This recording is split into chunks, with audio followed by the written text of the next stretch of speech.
Welcome one, welcome all. How you guys doing? It's Bruce here from Palm Desert, California this morning. Friday, October the 15th. Yay, it's Friday.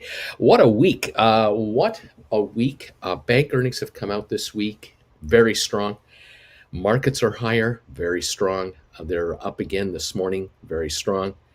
Um, Lots of cash looking to go in safe places and finding it in some of the Dow 30 components, in the S&P 500, on NASDAQ 100, FANG stocks, bank stocks. Even the stocks we're following, some of the stocks we're following, we're getting a bit of a push as well. Kind of an interesting week, to say the least. Lots of shenanigans going on here and there. The odd skyscraper under duress. There's all kinds of things happening. China problems, energy issues, inflation concerns, on and on it goes. There isn't one story to follow. There just isn't one. There's a plethora of stories to follow. There's a whole bunch of stuff going on. Gotta wonder just where is this going to take us. Like I said, cash is looking for a safe place to go. And there's a lot of cash coming into this market because there's a lot of cash in the economy right now. There's also a bunch of cash parked on the sidelines. I'm hearing talk here this morning, which I don't agree with. There's talk out there saying that something goes along the lines of people are putting off purchases of items because of inflation concerns. I say bunk to that.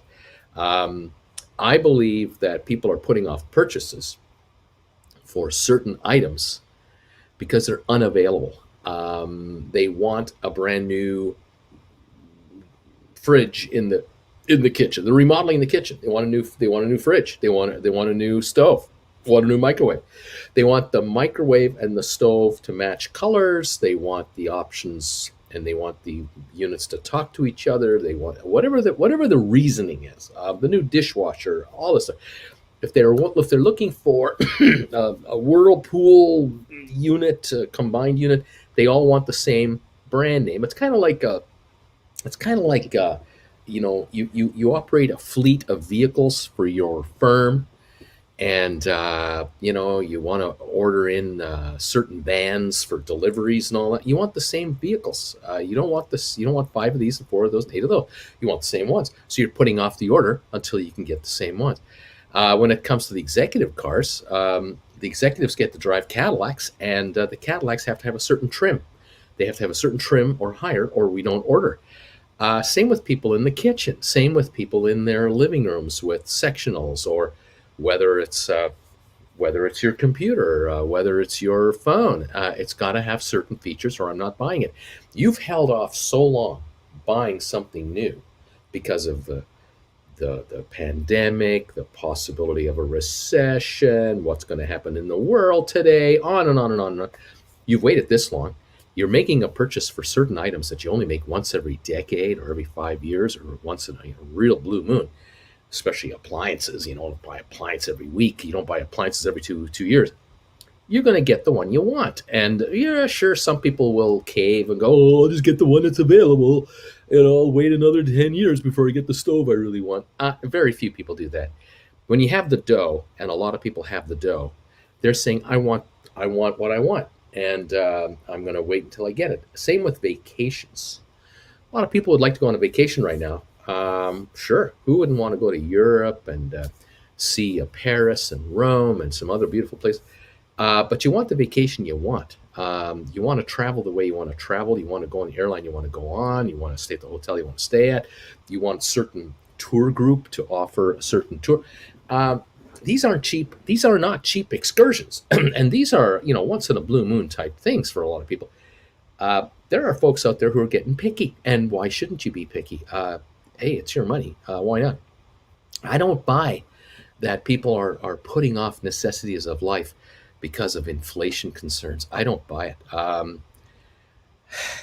You know, the older I get, and every day I get older, there are fewer and fewer of me around to tell you guys to give you folks a heads up of what this world has been like already. Um, I just marvel at how modern day directors of and producers of television shows and news programs, they're all in their 30s. They're all kids. They're all 20s and 30s, working their butts off because they're being made to, underpaid, overworked, and have no experience in life. They have experience in certain areas of life. Sure, yeah, yeah. You're experienced in high school. You're experienced from university. You're experienced as a recent graduate. You're experienced in the 5 years of work you've been doing. Sure, yeah, yeah. Good, more power to you. But you have no idea what the world was like in 1976, 1966, 1956, 46, 36, 26. You weren't there. How could you have been? You weren't born yet. But you also aren't surrounded by people who were there. This is the difference in the world today that I'm noticing. When I was an up and coming young stockbroker back in 78, 79, just starting out, I was surrounded by people in the business who had been in the business for 30 years. These folks had been in the business since the war. They were Second World War veterans. They were Korean War era veterans. They may not have fought in Korea's war, but they were adults when it was on. They knew what it was like in the early 50s, the mid 50s, the late 50s. Here I am in the late 70s thinking, oh, the world is just a happening place. We've landed on the moon. Haven't landed on the moon since 70, whatever, 73, 74. But, it's 78, 79. We're going to Mars next. It's happening. And these guys are going, hold on, bucko. Just chillax, cool your jets. The world doesn't move that fast. It doesn't move that way. There's all kinds of other things at play here. Sure enough, they were right. And then we noticed the inflation game pick up, and I mean real inflation. This inflation we have today, this is a nothing burger. This is child's play.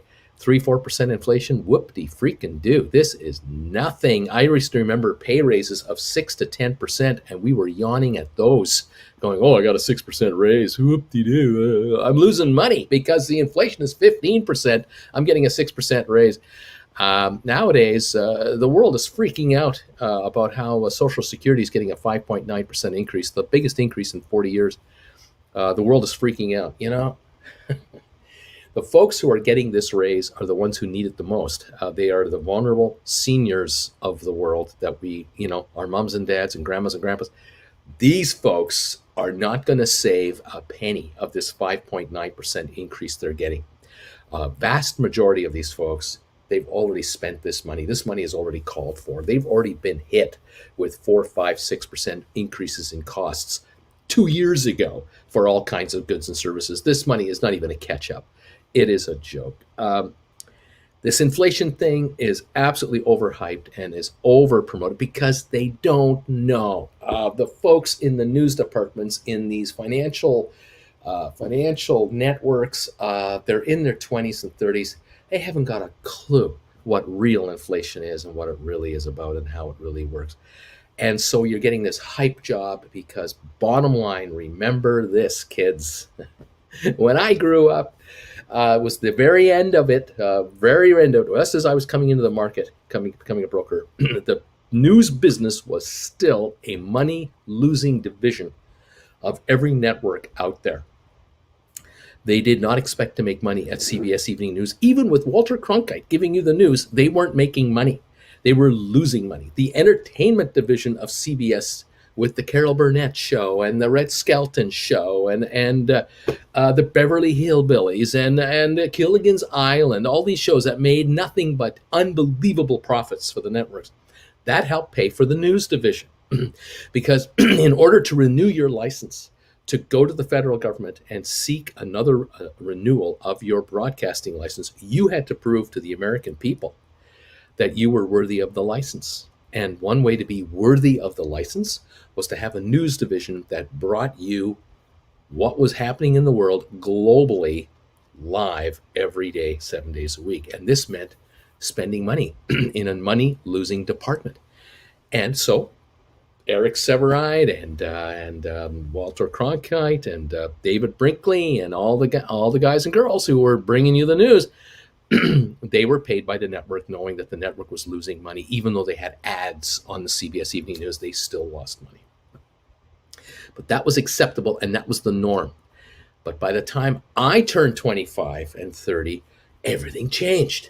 Ted Turner shows up and creates the broadcast news network on CNN. He creates CNN, a 24-hour-a-day cable news network, because he figured out I can go on cable and just broadcast with a bunch of people in Atlanta. I don't even have to rent space in New York. I can rent space in Atlanta where it is dirt cheap to rent office space in 1978, and I can broadcast 24 hours a day, pay my anchors $2,000 a month, nothing salaries, because where else are they going to go for a national job like this? Nowhere. No one's hiring. I'm the only network in town. Ted Turner turned a news department on a hair-thin budget and ran the same stories 24 hours a day, 7 days a week, and they were desperate for news. And eventually, you had to start making crap up, and guess what happened? The entire business exploded because everyone else figured out, hey, if Ted Turner can do it, I can do it. And so NBC created CNBC and MSNBC, and all the networks started getting into all kinds of cable divisions. And here we are, plethora of news is everywhere. And now news is a money-making business. Have you noticed? Can you recall, those of you who are 50 and older, when is the last time you watched the CBS Evening News at 6 o'clock in your hometown? When's the last time you watched your television set at 6 o'clock at night to watch the evening news on CBS or ABC or NBC? I mean, come on. None of us do it. We never did it. We'll never do it again. It's over. It used to be that America, Canada, Europe, we all stopped in our tracks at 6 o'clock at night and we all watched the news live for a half an hour. And some of us watched the news live at 11 o'clock at night or 10 o'clock at night, depending on what time it was on, to see the national news in the evening. But the 6 o'clock evening news is like the end of the day newspaper. Those days are gone. Those days are all over. And the kids who run these departments today in all these cable networks, they have no experience what it was like before they were born, what it was like when their parents were around. They don't have any parents around them. They don't have anyone grandparents' age in their departments. They can't go to Lou and say, "Hey, Lou, you're 78 years old. What was it like? Tell us what it was like in '74 when this happened." He's gone. He was retired a long time ago because the head honchos at the network figured out if we can get rid of the 50 and olders and get them out of here, they don't take as many sick days, these older people. They take more sick days. They get ill all the time because, they're getting old. Let's get rid of them. Let's bring in these kids, these college kids who will work 18 hours a day and not even question it, because they're under the guise that they're going to become the great leader someday of our news division. We're going to burn them out in 3 years, 5 years, and keep bringing them in because they're a dime a dozen. But the problem is that these are the folks that determine what you and I watch and follow on the news. And here we are. Here I am in a den, third bedroom in a condo in Palm Desert, trying to tell you in plain English what the hell's going on out there. And I'm talking to you about stuff that you guys have no idea what I'm talking about. You're looking at me going, what's he talking about inflation at 15% about? What is this talk? This is all alien talk. It can't be real, can it? Yeah, it was real. We lived it. Interest rates, prime interest rates of 15%. Mortgage renewals at 16 to 18%. We were grateful to get an offer from the bank to sign a mortgage at 16.5%. It meant that we had 3 to 5 more years to be able to make payments on our home and not be evicted from the house. We were just so grateful the bank would give us the credit to allow us to pay them 16.5% interest on a mortgage, because at the same time, any savings we had, if we had any, we were hauling in 10, 12% interest. The bank was paying us 10 to 12% on our deposits. I could buy a Government of Canada savings bond back in those days that would pay me 15% interest. My government would give me 15% interest for 7 years guaranteed. if I bought a government Canada savings bond, and the smallest denomination was $50. All you had to have is $50 or more. Any amount allotment of $50 or higher, 100, 150, 200, 250, 15% interest. We had children who were forced by their parents to mow lawns, shovel driveways, babysit neighbors' kids, and save a couple of $100 a year to earn 15% interest on your money for the next 7 years, because this is for your college. It was unbelievable. Car loans, 15, 18, 19% interest. Unbelievable. This is normal. This was every day. Nobody went, oh, well, we just kind of went, yeah, that's normal. So it's a life, the world we live in. The late 70s, the early 80s. This was the world in which we lived in. Today's newscasters, today's broadcasters, anchors. I mean, come on. You're looking at a television anchor. You think they know a damn thing about what the life is like in the outside world? They know one thing, all right? Well, two things. They know how to look good on camera, which of course I don't, and they know how to read a teleprompter, and that's it. They read a teleprompter. They have no idea what it is, what they're reading. They don't know what it means, but they can read it. That is what you're now getting your information from all day long, 24 hours a day, on every network around the world, constantly. You have no thinkers. Very few, less than 1% of people on camera know anything about what they're talking about. Even I only know so much. It's just the way it is. By the way, guess what's going up right now? Goldman Sachs, $400 a share on Goldman Sachs, up $8.80 a share. Earnings must have come out. Take a look over here. Is Kramer talking about it? Yep, Kramer's got the chart up there. They're $399.90 on the stock right now. Goldman Sachs. Gee, you think the stock's worth $700 a share because it's trading at 5 times earnings? I think so. Maybe it's time to buy this stuff. Gee, I wonder if anyone's been recommending Goldman Sachs for, I don't know, 6 or 7 months nonstop. I kind of wonder, is the street figuring it out? I tell you. Anyway, it is the world in which we live. Do not get hoodwinked hearing headlines that, people are deferring major purchases because of inflation fears. It ain't happening. If you need a new fridge, you need a new fridge. And you haven't got the option, the luxury to wait 3 weeks to get a new fridge. Because if your fridge conks out, your fridge conks out. You're going to go to the garage and bring in the old one that you never threw away, and you're going to plug it back in and put your crap in there. You're going to find a neighbor. You're going to find a relative. You're going to find a fridge somewhere to borrow somehow, somewhere, some way to save your food, because we need a fridge. That's a necessity of life. People are not going to put off a purchase of this kind of caliber. Cars, well, yeah, okay. People are putting off a delay to get a car, but you know what? They're still going to get it. It's not like they're not going to get the car. This thing right here, this little ditty right here that's showing Goldman at $400 a share. This little ditty right here with an Apple logo on it right there, this thing right here, people are not going to buy this because it went up $15 in price or $20 or whatever it is. They're going to buy this. They're going to wait as long as Apple takes to get it to them, because that's just the way this product is. That's what's going to happen. Maybe other brand names, but not this one. Earnings deferred might be the way to say it, rather than earnings lost for a lot of public companies out there. And that's why the Apple stock is not plummeting to $100 a share when the company comes out and says, supply chain problems. We're having problems with chips, getting chips for our phones. It's not because we can't make as many chips as last year. We can make as many chips as last year. That's not the problem. The problem is we need more chips than we needed last year for this year and next year. We actually need more of them than we needed before. And our factory suppliers are having trouble giving us more chips because we don't want the chips we bought 2 years ago, 3 years ago. Those chips are antique now. Those are no good. We've turned them over. They have been modernized. They've been powered up. They're much smarter, they're much stronger, they're faster, they're everything. We need the latest, greatest, newest version of the chips.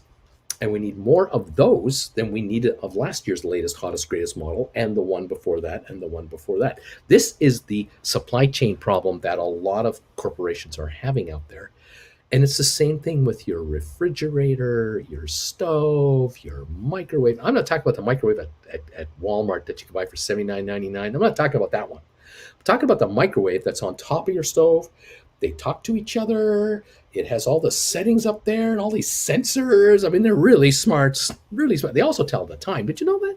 Unbelievable. As a matter of fact, this morning I had a coffee, and uh, being in this condo, of course, you have to use the appliances that the condo comes with. It's the way it is. So being homeless, that Jennifer and I are, we're renting this place, and you have to accept what's here. Well, in the kitchen, they don't have he doesn't have a cappuccino maker as his primary coffee maker. It's a Keurig thing. So we've had to figure out how to work a Keurig. I've never had one of these before. But he's got his microwave on top of the stove. This thing's huge. I'm going, this is a big machine here. I'm used to the $79.99 model sitting on the counter. And I got a cup of half and half, half a cup, half and half. I'm trying to figure. I want to warm this up because I like to have kind of a latte in the morning. I don't like to steam up my half and half. Oh gosh, no! I just nuke it. Talk about breaking all the rules. Anyway, I'm looking at this microwave, and I put the cup in there, and there's a plastic thing that I put it on top of it, and it's on a turntable, and I close the door, and there's all these buttons, and all I'm looking for is where's the button where I can hit 1 minute quick time, like one quick minute of just give me a minute of this, and I'm good. Can't find it. There isn't one like that, but there's this button that says beverage. I thought, I wonder if that button will automatically warm the beverage that's in this microwave to a certain temperature and then stop automatically. So I push the button, watching, trying to watch this thing turn around, and a minute or so later it stops, and lift the lid up and touch the outside of the cup. Ooh, it's warm. This is here. I take the cup out, smell the milk. It's warm. It's hot. It's fantastic. It's all by itself. Just one button. It figured it all out. Chips, computer chips, sensors, computations. I don't know what. Where is this person that came up with this idea? This is probably 20 years old technology, because I'm so behind the times. But man, oh man, what a world in which we live. I've got first world problems. I have to figure out how appliances work in a condo I'm renting for 3 months in Palm Desert, California. Have I got it tough? Oh, if I were 35 years old, this wouldn't be a problem for me. I'd be fearless. I'd be happy. But at 66, this is terrifying. You're just going, I don't want to break it. I don't want to break this guy's microwave. Unbelievable. Do not be fooled by these so-called 30-year-old analysts, 35-year-old analysts, and they're well-meaning people. I am not against 30, 35-year-old kids. You're the hardest working generation out there right now. You're making the world work, kind of. You're worked to death. You're underpaid. You're underappreciated. You're stressed out to the max. I have a 33-year-old daughter. I know precisely the pressures you're under. I get it. You're doing the best you can with what you got. When I was 33, I was under the gun. I was getting it from management from above, and I was getting it from my employees down below. I was in the same boat. I get it, all right? Liz Lemon on 30 Rock. I get Liz Lemon on 30 Rock. She's getting it from Jack Donaghy, and she's getting it from the crew down below. I totally get it. You're going nuts trying to make this world work for you. Unfortunately, though, those of us on the outside are counting on people like you to deliver the world to us as to the way it really is. And unfortunately, you cannot tell me what it was really like in the 70s and 80s, because you have nowhere to go to get this information firsthand like that. You can go to Google and you can try to look up stuff and information. You can try to assign another 25-year-old to tell you what it was like, but you don't have the ability to pick up the phone and call someone direct, unless it's your parents or your grandparents. And with you as busy as you are, you don't have 15 minutes to talk to mom and dad before you get to the question you want to ask them. You need results now, because you live in an 8-second attention span world, and you need results this second. I get it. It's okay. But I'm just telling you folks who are watching this old man rant and rave and rant and rave. The world has been through gyrations like you cannot believe already. Us old timers, we chortle all the time. We laugh behind your backs. You 35-year-old kids who are all stressed out, we laugh behind your backs because we just go, these kids today have no idea The crap we went through and the crap our parents went through and the crap our grandparents went, you have no idea. You think you have a tough world in which you live? Think again.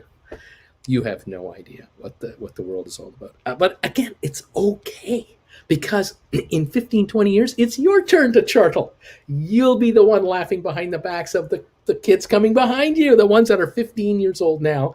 In 20 years, they'll be 35, and you'll be laughing about them because they too will be clueless as to what the hell is happening. And yet they're supposed to present the world with the facts of what's really happening out there, and they can't. They won't be able to. And this is why history repeats itself all the time, because we don't want to learn from the generation before as much as we should want to learn from the generation before. It's okay. It's normal. It is the way it is. This is how dictators survive in the modern world. How do you think a guy like Putin can be a guy like Putin? How do you think these dictators can do what they're doing? What about the guy in China? Just eliminated votes. We don't do 10-year elections anymore. I'm chairman for life. To hell with you. And they go with it. They're okay, we'll go with it. It'll be better now. It'll be better now. It's kind of like Sam Kinison doing his routine back in the 1980s, talking about how he'd been married twice and divorced twice, and was a sucker for a woman, always falling in love, and swore to himself, "I'm never getting married again. I'm never going to do this again. I'm no good at this. I can't do this." But then he meets a girl, and it's all great, and his brain is talking to himself. The brain, one half, the other half, and the one half of the brain says, "Don't do it, don't do it, don't fall in love." And the other half brain, "No, it's okay, it's great, it's love, it's different this time, it's wonderful, it's going to be wonderful." The other half, "No, it's not. No, you fall for this every time. You don't understand how bad it can be. Oh no, it's love, it's different. This is the real thing. This is real love. This is real love." And then he says, "I fall into the trap every time. I go inside the door into the love room, and there's the devil eating me alive, and it's all over, and I blow it again." Sam Kinison, some of the greatest shtick of all time. You want to have fun on YouTube? Take a look at Sam Kinison's first ever network television appearance on the David Letterman Show in 1980-81. Letterman is doubled over laughing in the background watching this. He cannot believe he knows he's watching television history. Sam Kinison, network television for the first time ever, as he berates an audience member about being in love. Absolutely fabulous. I love it. Great way to relieve some stress, too. Thank you for joining me. This old man ranting away about his memories and stuff. While I still have them, I figure I'll share them with you, because sooner or later, I won't remember them anymore. Or sooner or later, I'll only tell you the same story every day, again and again and again, because I'll be like a recording that'll just skip over because he's lost it. What can I say? By the way, best wishes to Bill Clinton. Get better, Bill. Get out of the hospital. Do what the doctors say. He was admitted to hospital last night. Apparently he's going to be all right. He's going to be okay. Don't like seeing ex-presidents having health issues. Hopefully he'll be out soon. And way to go, Jimmy Carter. 96. Unbelievable. That's incredible. Just still going after all these years. Awesome sauce stuff. Anyway, folks, what do we got going on here? We have an awesome market happening here. The Dow is up 231 points in the pre-market. The S&P is up 22. NASDAQ is up 59. As a matter of fact, NASDAQ is underperforming. It's only up 0.39 of a percentage point, where the Dow is up 0.66. Dow is having a better day than everybody else. Crude oil up 52 cents to 81.83. So we're 81.83 on oil. Remember, there is no oil shortage. Remember, the world is not running out of energy. Remember, there is no oil exploration problem. There is an oil supply chain problem, where you, the consumer, get ripped off by the integrated oil and gas companies that, one, find the stuff, two, deliver it to storage facilities, three, then deliver it to refineries that they own, and four, they refine it into gasoline that they send to their service stations that they run, and then sell the gallon of gas to you. And so the entire process is not broken. It's working very well. These are extremely well run corporations from the bottom to the top. And one thing they know what to do is they know how to screw you in the end, because what they do is they say, well, we have to sell you gasoline at market prices. We have the market is what we have to sell it for. The fact that they pay people to hype the market and to go on network television with CNBC with those 30-year-old producers and segment producers who don't know any better, they get to go on there and say, well, if we have a real cold winter this winter, we're going to have $110 oil and gas prices. And the politicians go, well, I saw that on the news. It's got to be real. And we see gas at $3.50 a gallon or whatever the price is, and we pay it. Saps. We're all saps. Each and every one of us are saps. We're getting sucked in time and time again. This has been going on since the 60s and the 70s. There have been commissions in Canada to investigate the collusion of oil and gas. They never find any. They never find any collusion because they can't put the pieces together.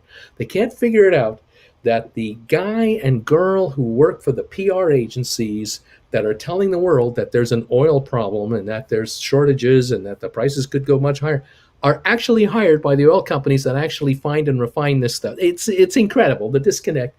Politicians just can't figure it out. Of course, politicians are much more interested in the oil and gas companies funding the super PACs, which then help reelect them. And so don't mess those little nest of hornets over there. We don't want to have that happen. We just want everything to be calm and everything will be fine and everything's going to be okay. There's no oil shortage. There's no gas shortage. There's no shortage whatsoever. It's all fine. Oh, but we also don't have a shortage of morons. We still have morons who like to attack a guy who's telling you what he thinks is going on. In any event, just another day in paradise. What can I tell you, kids? We're just trying to make a living in a harsh world in which we live. 23andMe, have you noticed? $8.49 this morning, up 58 cents. Last night, it broke $9 a share right after the market closed on CNBC. Apparently, we had a interview being done by a gentleman who's in charge of a capital fund, some kind of a hedge fund. Mentioned ME is one of his favorite stocks. Stock shot up $1 right away, traded over 1.5 million shares last night in the aftermarket. This morning we've traded 154,000 shares at 23andMe, and we're sitting at $8.49 a share right now. We're up 61 cents on the stock. Interesting that this is happening on all days today, because today is the last day of options for the month. And of course, if you're sitting on 750 contracts, you were, not looking too good last night at the bell. All of a sudden, you're in the money. 849. Holy moly, macaroni! Can the shares go higher than this? They could. I'm kind of wondering if there's any analyst going to jump on this thing and talk to us about how great the company is. I don't know. Goldman Sachs, $399 a share, up $7.80 a share. The money must have come out. The earnings must have come out. They must have been all right. I haven't seen the headline anywhere. I've been too busy talking about, segment producers and 35-year-old kids who are overworked and underpaid and being made to tell us what the world is really like right now, even though they have no idea what the world was like 30 years ago because they weren't born yet. It's okay. I'm not mad at you. I'm not picking on you. I'm just telling you the way it is. It's okay. I'm not trying to be like that. It's okay. Matterport. Did you see Matterport? $20.08. We're up 83 cents today. We lost $1 yesterday. We got it all back in the pre-market this morning. Go figure. What's this all about? I'll take it. Am I complaining? No. Happy to see it. As a matter of fact, I think Matterport will go even higher. This is sort of the recovery. We had that first run to 21, 22, 23, backed off. Now it's come back on again. It's been challenging 20, and now it's going through it. It's going higher. News out of Matterport just is consistently good news out of Matterport. Matterport has every reason to exist and every reason to flourish. And if you're an airline and you're a hotel company, you're a car rental firm, you got to hate Matterport. You got to hate these guys. The reason you hate these guys is because these guys are costing you customers. They're costing you travelers that could be coming to your through your company, through your business. People are not taking airplane rides like they would have before. They're not taking They're not taking hotel reservations like before because they can now do their business from their office or from their homes, actually, uh, all digitally through Matterport software. Matterport is completely screwing up a whole bunch of businesses, one executive at a time. It also started with the retail side of things. It began on the retail side when Matterport began to help companies like Rite Aid and CVS and all these guys. They were able to help these guys by saying to them, look, Matterport your store. In particular, Matterport your store display units, because by Matterporting your display units in your stores, you're figuring out exactly how tall these things are, how wide they are, how many shelves they can hold. And what's going to happen here is your employees, your merchandise specialists at head office, can now literally help and assist all other stores with displays from head office. You won't have to send regional managers into these stores to do this work manually anymore. You can now literally just send boxes of merchandise, like all the Halloween stuff. You can just send all the Halloween stuff to each store, customized for each store, because the regional display manager is working from home. They see the Matterport layout of the store and they go, okay, we have a 20-foot long display area for Halloween stuff with 5 shelving levels. I know for a fact that the masks are going to be here, the candies are going to be there, this is going to be there, it's going to be there. They just send the store to the exact boxes with the exact merchandise with basically links to the Matterport site that the manager then goes to, and the manager gets their little grunt, their university or high school aged kid, to say, okay, open up your app. And there you see the picture. There's the shelf right there. Here's the shelf now with all this crap on it. Take this crap off and put this crap on in this way. And here's the finished product right here. And the kid's going, oh yeah, I can do that. Yeah, sure. Oh, I'll put the masks there, and oh yeah, sure, I can do that. Boom. The Matterport people have just allowed the mother company to not send out dozens, if not hundreds, of sub-managers and regional managers to literally travel in their cars to every store location to help them assist in the setting up of their display. It's all now done by Matterport, and Matterport has a reason to exist, and they have a very serious reason to exist. They save companies a lot of money. They make companies a lot more efficient when it comes to how they run their businesses.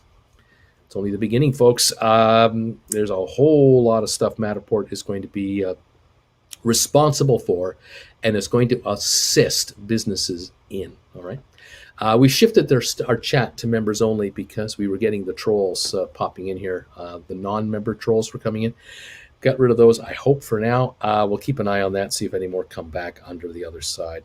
Thank you for being here, everybody. It's great to have you here. SoFi 1964, not much going on there.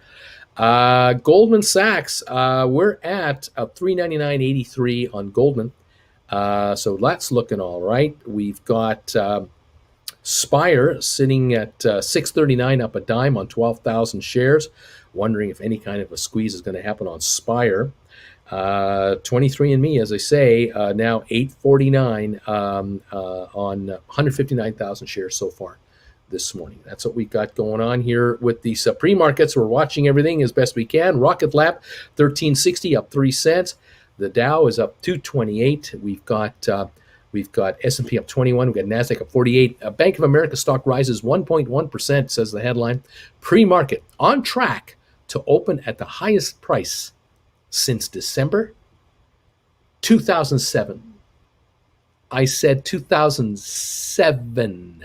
This is 2021. We're talking about 14 years ago was the last time Bank America stock was where it is now. Hello? You remember 07? You remember 08? If you're 35 years old, you have no idea what I'm talking about, because at that time, you were 21 years old and you were a struggling university student. You don't have a clue what's going on. If you're 30 years old, you were 16, you didn't give a crap what was happening. What was happening in 07 and 08 was we were in the middle of a housing crisis. The movie The Big Short. And Bank of America and everyone else was getting crushed with all kinds of loans that shouldn't have been issued. Ninja loans, no income verification, no job verification. Would you like to borrow $450,000 on a house that sold for $400,000 last year? You got it. How would you like to borrow $500,000 on a house that you're paying $450,000 on right now that was worth $375,000 a year ago? We'll lend you $500,000 so you can take the extra $50,000 and pay off all your credit card debt, and now you replace everything with a mortgage. How about that loan? No income verification, no job information, no social insurance number needed, nothing. Come on in and sign the forms, and here's your check within 24 hours.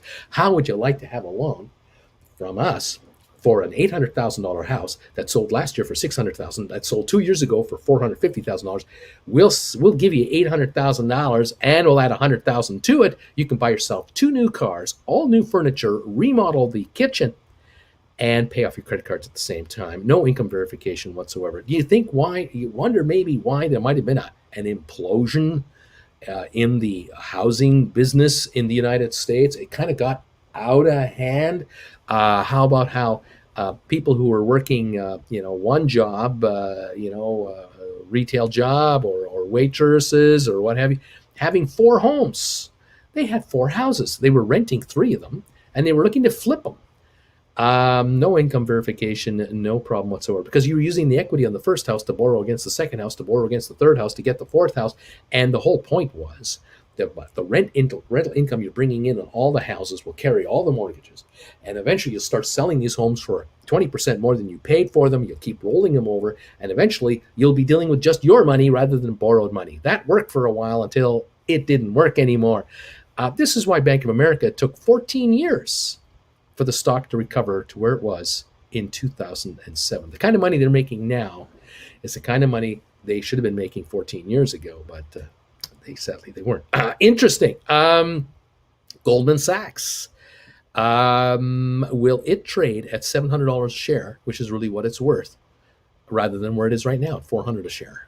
They're making a ton of money.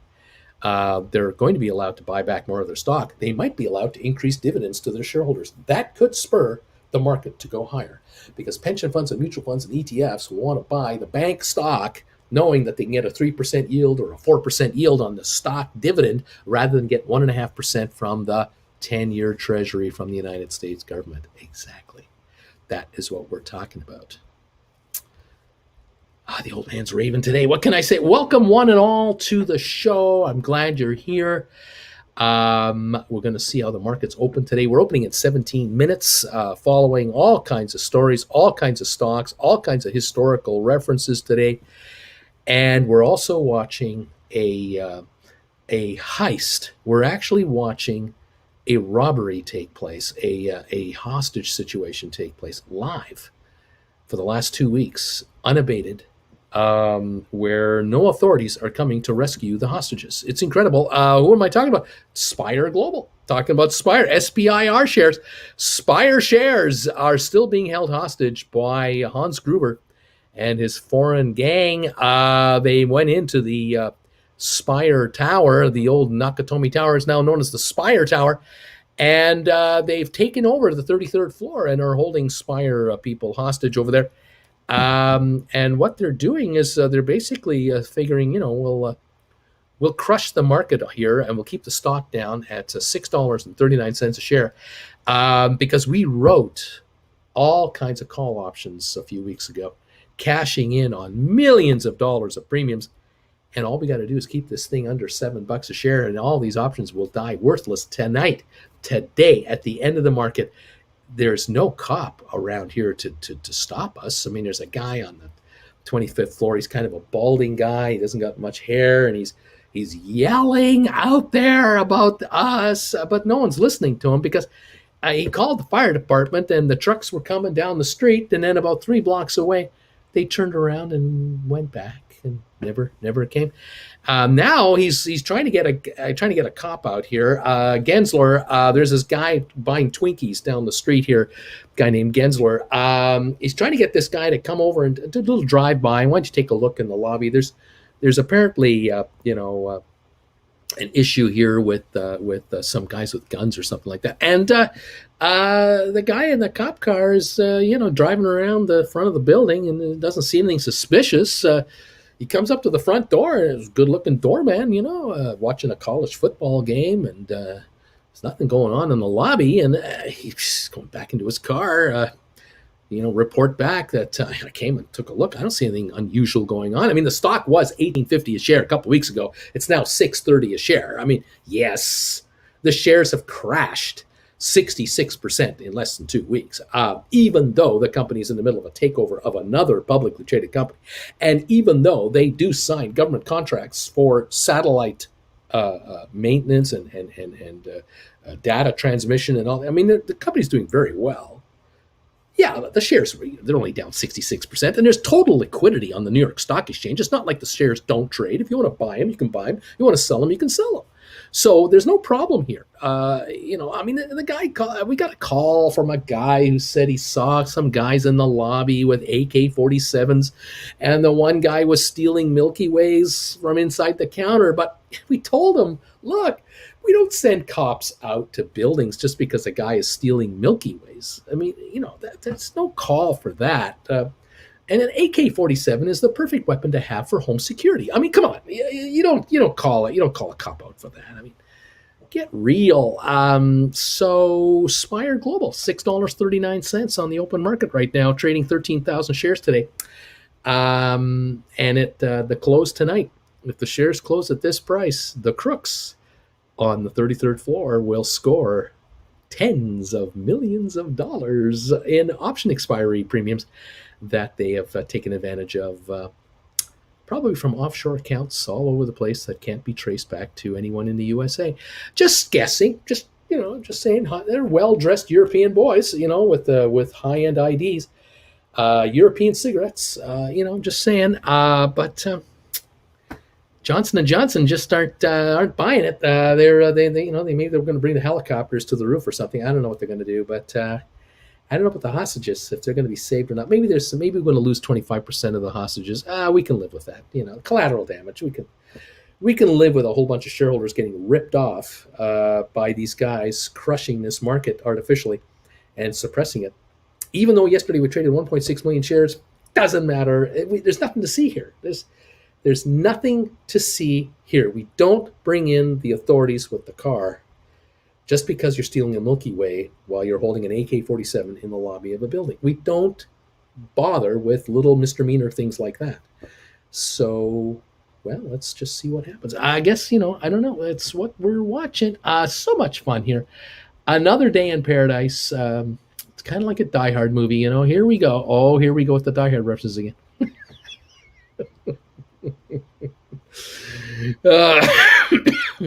Is that guy's name in the limo really Urkel? Was that his name? Oh, Argyle. He wasn't Urkel. It was Argyle. Argyle was the limo driver in Die Hard, down below. Yeah, he had the teddy bear in the back, and he was jiving to the music, and that's right, Argyle. Who knew Argyle would stop one of those guys with one punch? I mean, who knew that Argyle was a tough guy? Oh my goodness gracious. Too much fun.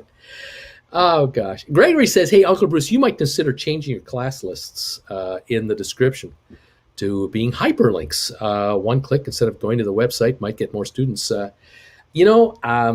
There's all kinds of ways to do this. My thought was, if I just mentioned that I have a website, stockmarkerswithbruce.ca, if you want to learn how to write options and make income from your existing portfolio and make money you never thought you could make before, go to the website. Check out my classes. There's 10 of them. Watch the one you want. I recommend you watch them all one at a time. Take your time. They're 2 hours long each. They're not like 5-minute quickies. Learn how to write options and start making money from the market, even if the market isn't moving very much. There's all kinds of opportunity there. But if you really believe in yourself, you'll do it. If you don't, you'll come up with excuses not to do it. It's okay. It's not for everybody. There are winners, and then there's everybody else. You have to decide, what camp are you in? You want to be a winner? You might have to invest in yourself. That's kind of how it sort of works. And there are 35-year-olds that are investing in themselves right now. They're working hard at their jobs, and they're doing everything they can to learn all about what they're doing and what they're about. while staying on top of the modern day world, which is not easy. I commend you. I really do. What can I say? Anyway, there you have it. Pre-market on SoFi, much lower today. 10 minutes to go before we start the whole process here. Spire, 639. SoFi is sitting at, what are we seeing it right now? See if we can get this to pop up here. 1963, up a penny. Not a lot happening yet. Goldman Sachs looks like it's at $400.03 a share. Looking okay. Yeah. Die Hard is my favorite Christmas movie. Good morning, yippee-ki-yay. That's right, kids. Welcome to the show. That movie is so old that the scene where the cop goes into that 7-Eleven store to get some Twinkies, the other guy bags it big time. He comes out of the store to look at the Nakatomi Tower down the street because he's being called over there. And there's a mobile gas station. I think it's a mobile. It might be a Citgo. And the price of gas is posted on the sign. It's one of the rare. You don't see that in today's world anymore. But in those days when the movie was shot, they would just use street scenes like this, and there would be the price of gas. I think it was 89 cents a gallon. I think it was 89 cents a gallon for gas. And the funny thing that I noticed, the thing that struck me was that in the movie, Argyle, the limo driver, he was driving one of those limos that had been shrunk. You remember when they took great big gigantic limousines and they took all the big V8 engine cars, and in the early 80s they shrunk them down. This guy's limo was a shrunken down modern day limo. It was brand new limo, but it was one of these shrunk limos with probably a 302 engine instead of a 350 or a 457 engine. And gas was 89 cents a gallon. So the gas price crisis, moving gas up to 90 cents a gallon, caused car makers to shrink their cars to that level. And today, gas is $4 a gallon, $3.50 a gallon, $5, depending on where you are, $5 a gallon. It's incredible. It's a time machine. It really is. It's really interesting. But anyway, great movie. Having too much fun. Hope you're doing all right today. Welcome to the Friday edition of the show. Hope you're doing okay. Hope you're in a good mood today. Hope you're ready to make some money.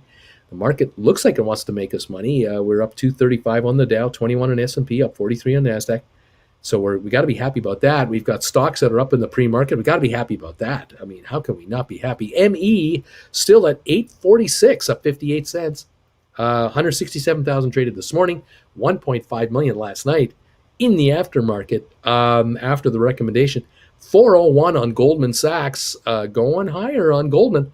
Those of you who bought in the money calls, deep in the money calls on Goldman, and have been using those calls as your poor man covered call strategy, those calls are up nicely for you, and hopefully you're making a bunch of money. So, way to go, you guys! Way to go! I love it. Be careful of the broken glass on the floor, says Beach Boy. That's right. Shoot the glass. Be careful. He's driving a Lincoln Town Car, 8788 limo, I think, says AB. Yep. When I saw Die Hard on the classic movie channel, I thought, damn, I'm that old now. Yeah. That was a modern day thriller movie way back when with John McClane. Don't forget, just rub your toes into the carpet and it'll relieve stress. It works, yes. Uncle Bruce, stuck in a few SoFi calls. I was up before the run started, but missed my opportunity to close, and now I'm chasing this thing. Original call was 17.5, October 22nd, rolled once already. What to do? Well, you could do another rollover into December, but the shares have had a good week this week. You're in the money now. The question now is, what will it do from here? And that's the multiple question. I think that the days of less than $20 a share are almost over for SoFi. It could have been yesterday was a bit of a pause. Today we get another rally, but I think that once it breaks 20, it could run a couple more quickly. But you don't have that kind of time. You might have, it might move to 21 for you, but you might not be around for it to be to 24, 25. You might need to roll over again. And rolling over is always a good idea when you still have value to your contract. So keep an eye on that. Dana Fergan, I hate that. One time in particular, I thought a movie was like 10, 12 years earlier, and I was 27 years old. Felt like I was in an alternate universe. It's not fun. We don't like it either. I agree. Schieße das Fenster. Shoot the glass. Oh, yes. Shoot the glass. Oh, my God. I read it in Time magazine somewhere. Yes, is Die Hard a Christmas movie or not? That's the question. Michael says yes, it is. We're 5 minutes away from the opening. Getting ready to shoot the glass ourselves. Should be a lot of fun here. Never a dull moment in this market. Where are we going to end up today? How is it going to go? Apple shares up to 144.15, up 39 cents. They've had a recovery this week from that 140.41 level. Rocket Lab 13.57 last night, 13.70 right now. What about some other stocks? How about let me see if I can find it here. Let me take a look at Matterport, because Matterport was looking pretty good here. There we go. MTTR. Matterport closed at 19.25 last night. It's at 20.22. Up 97 cents in the pre-market. Your Matterport on 137,000 shares. Not bad. Not bad at all. With nice firm buttocks. Nice.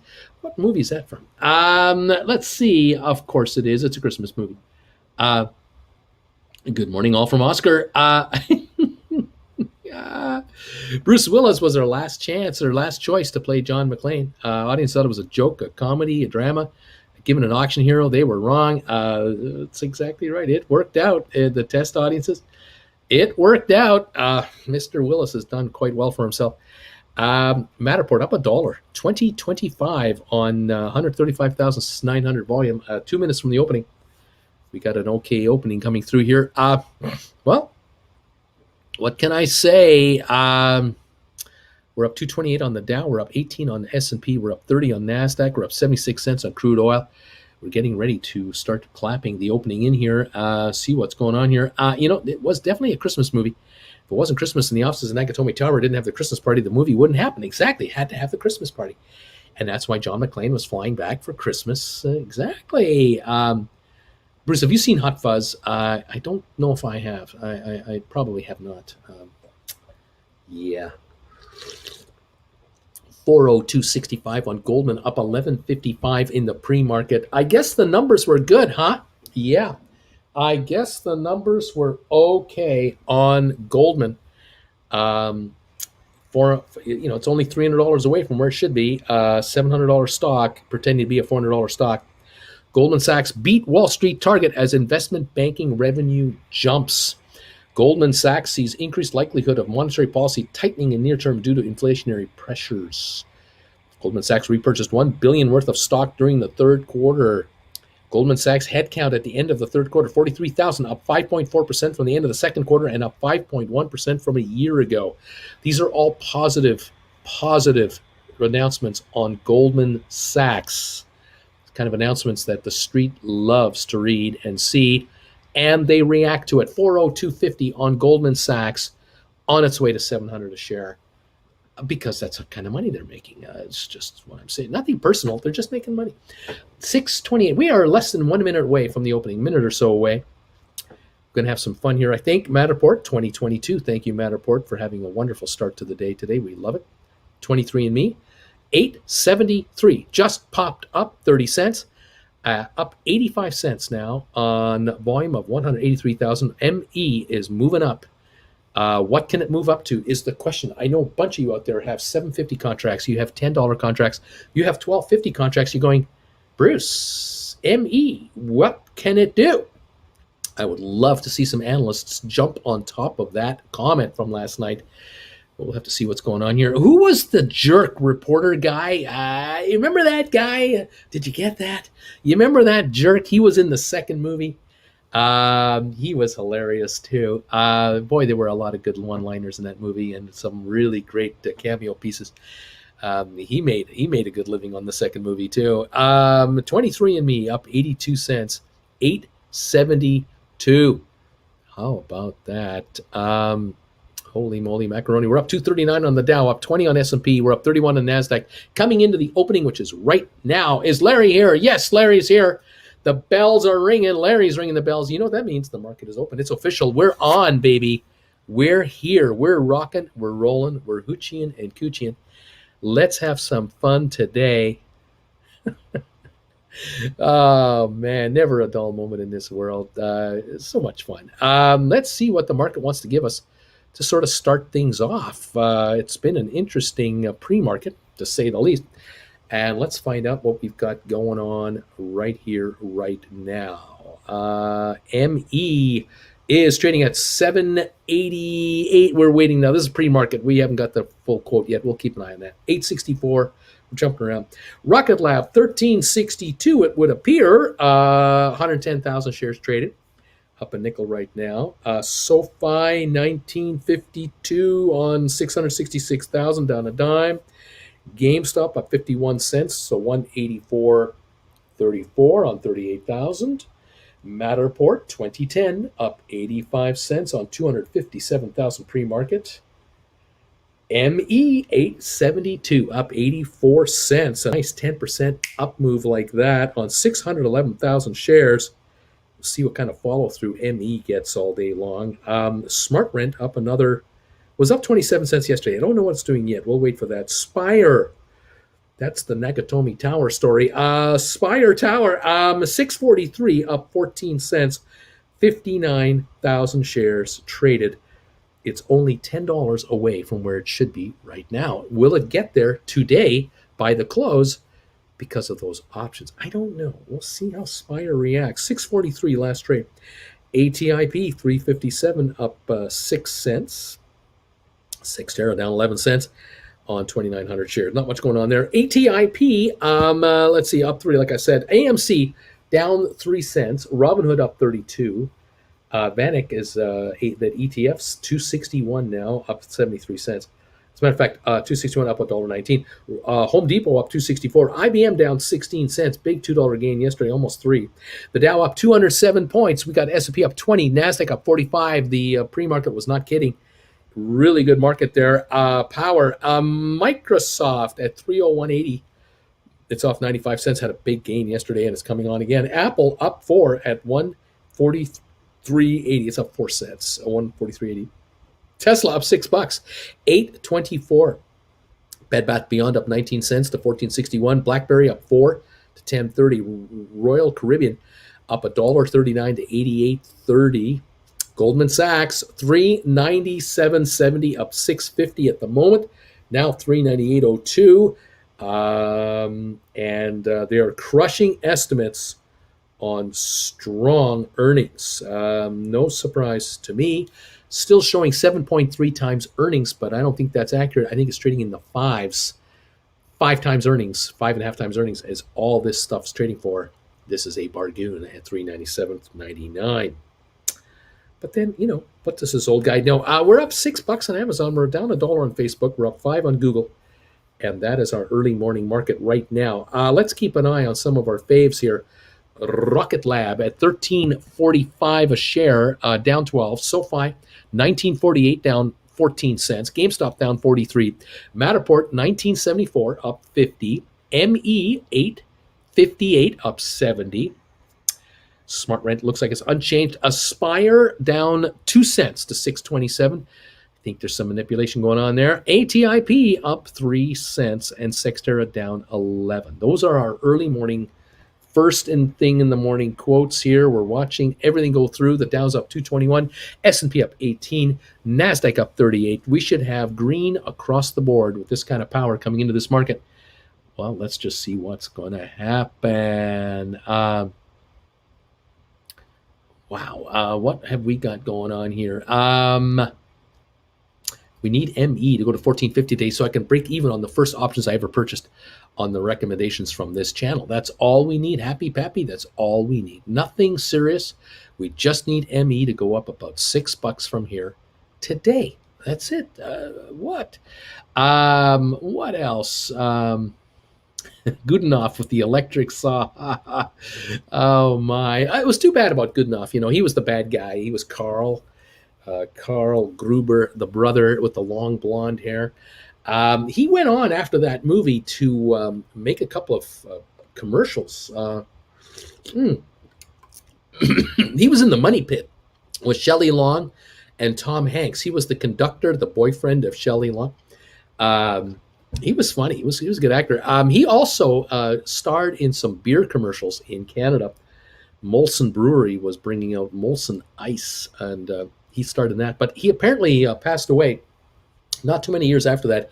Unfortunately, he had an alcohol problem. He was an alcoholic, and unfortunately, he passed away sometime in the '80s at a very young age, and never got to enjoy the success after that. So it was too bad. But he had his moment in the sun there for a while with a couple of movies. So yeah. Keep your eye on Spire borrow interest. You think that the terrorists are already out of the tower with Spire? You think they're already out there? I don't know. I think they might be caught up there. As long as the shares haven't been bought back, and I don't think they bought the back. They bought back the stock. They've suppressed it. I think they're still suppressing it. I think they're stuck up there. The question is, what happens when the power goes out? Bruce, did you discuss the Spire headline already? Piper Sandler starts global. Yeah, there was apparently a some kind of recommendation by Piper Sandler, not a big brokerage firm, but they were calling the stock a 650 price target. Where were you guys 2 weeks ago when it was 1850 a share? Where did you come up with this number? Yeah, you kind of wonder if they're purchased, if these guys have been purchased with this deal. You kind of wonder, really. 885 on 23andMe, up 97 cents now.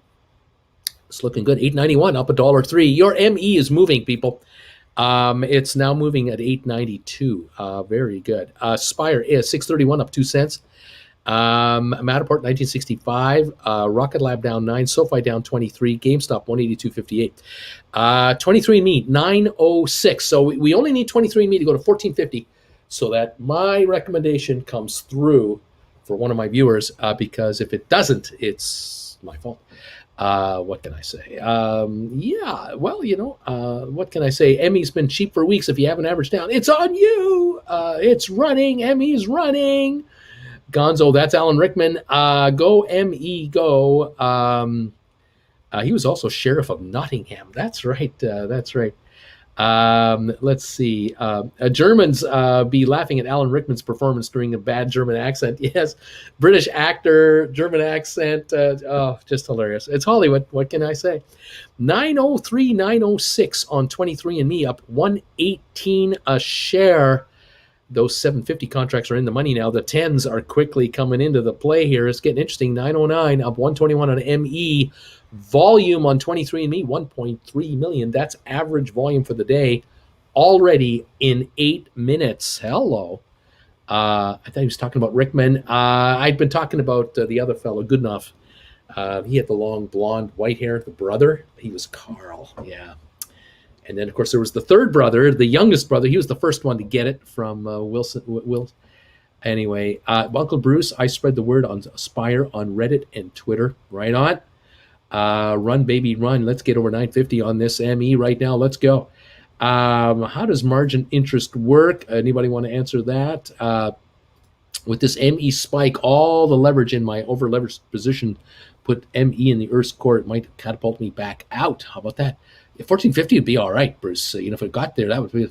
Hey, Abby, are you talking about Goodenough? I completely forgot. He is always so grumpy, right? Was it over when the Germans bombed Pearl Harbor? Hell no. There's life in those ME $10 calls yet. There might be. There just might be. Spire 631 up 2 cents. Okay, $6 more. ME, you can do it easily for me. Let's go. SoFi 650,000, 200,000 sell volume blocks. $20. Ouch. Oh, we need a couple million shares of buying. It takes it out. No problem whatsoever. Let's see. We got Bitcoin ripping. All I want for Christmas is ME to be $20. My two $10 calls on ME expired today are worth $2 now. Woohoo! Beach Boy, he was also great snap character in Harry Potter. See, there you go. My ME contracts are $12.50. Ugh. I need help. ME 905 up $1.17. 909 up 121. Jumping around. The Dow's up 208. SP up 20. NASDAQ up 44. ME could go up $5 today. It could. I don't think it will, but it could. 912 now. 1.64 million. Just had 300,000 go through here in the last 5 minutes on ME. Trading rather heavily right now. That means the stock won't last long down here. That kind of volume will move it. 1988 on Matterport, up 63 cents. SoFi down 15 to 1947. Rocket Lab up down 16 cents. Spire at 626. Volume on Spire this morning, 99,000 shares. Despite all the authorities being contacted, no volume on Spire. Oh my goodness. To hell with that Piper guy. So you're saying there's a chance. You're saying there's a chance. 916 on ME, popping again. This is the high of the day right now. Wowee. It's moving. What can I say? We're going higher. We're up 200 points on the Dow. We were anyway. We're up 182 now. We're up 20 on S&P. We're up 46 on NASDAQ. We're up 83 cents on a barrel of oil. 913 on ME. Volume now is 1.77 million. Another 100,000 in the last minute and a half. There's volume coming in on ME big time. Remember, Richard Branson and GlaxoSmithKline and others are involved in this thingy. What can I say? Let's see what's going on here. What about this ME volume? Look at that. Something is strange with Uncle Bruce's SPAC, ME and ATIP. Then Rocket Lab so far down and vice versa. Never up, down together. You never see them in the same room together. You notice that? When those are afraid, be greedy. I have until January, as recommended by Bruce, on those ME 1250 contracts. So I have hope. Fingers crossed. Well, I can tell you, you're $1.24 closer to the promised land than you were yesterday. Total fluke that this thing got recommended, totally unannounced. Got recommended by one of the largest hedge fund managers out there. It's one of his favorites. Interesting, isn't it? 909, 908, up $1.20. What a morning. What a morning. We're up 200 points on the Dow again, climbing again. ME volume is over average already for the day. Yes, it is. Funny, SPSE is down today, ME is up. What's going on? SoFi hitting that 1950 wall again. 1948 right now on SoFi. The low of the day, 1932. High of the day, 1959. Volume, 1.9 million on SoFi. Just a little bit of a push through that, and we're at $20, no time. Watch out. It's almost as if all these stocks are in different sectors and industries. It's like they're not related to each other one way or the other.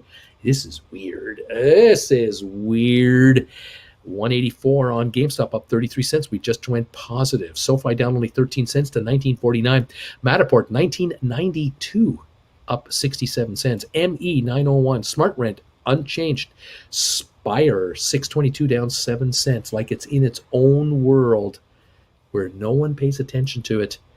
No one is on top of it, and no one is calling anybody about it. Isn't that something? ATIP up 3 cents. Sixtera up 18. They're positive. AMC's up 64. Robinhood up 19. Vanik up 92. Home Depot up $1.78. IBM is unchanged. That was up 211. Microsoft down 138. Apple up 66 cents. Tesla up to 826. Up 771. Royal Caribbean up $1.10. Goldman Sachs. $398.94, pushing $399, up $774 on Goldman. Oh my goodness, who's been recommending that thing? Spire, 621, down 8 cents. When will it go? Will it go? How far? How? When? Why? What? Whenever? I don't know. ME, 897 now, 899. Little pullback. Is this temporary? Is this real? Are we going to get another shot? 2.1 million ME traded in 14 minutes. Hello. It's going higher. There's volume coming in here. What will happen with this ME?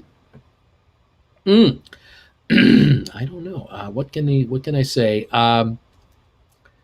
Listen, if ME did run to $15 shortly, I'd cash in, I can't blame you there. Coming soon, DNA testing in space. What can I say? Let's go. SoFi broke 1950, 1954, 1956 on SoFi. We're coming on. That's right. I'm sorry, late guys. Welcome, everybody. Hello there, Adventure with Duncan. Welcome. 1956 on your SoFi, down only 6 cents. Volume now, 2 million shares. Maybe they're eating through all the resistance and going for a run. Notice that the last couple of days, SoFi would start down a little bit, and then it comes on, happening again. 1958 on SoFi, down a nickel. 23andMe back to 901. Will it do another run here? I don't know. Up $1.77 on GameStop, 185.60. Matterport, 1997, up 72 cents.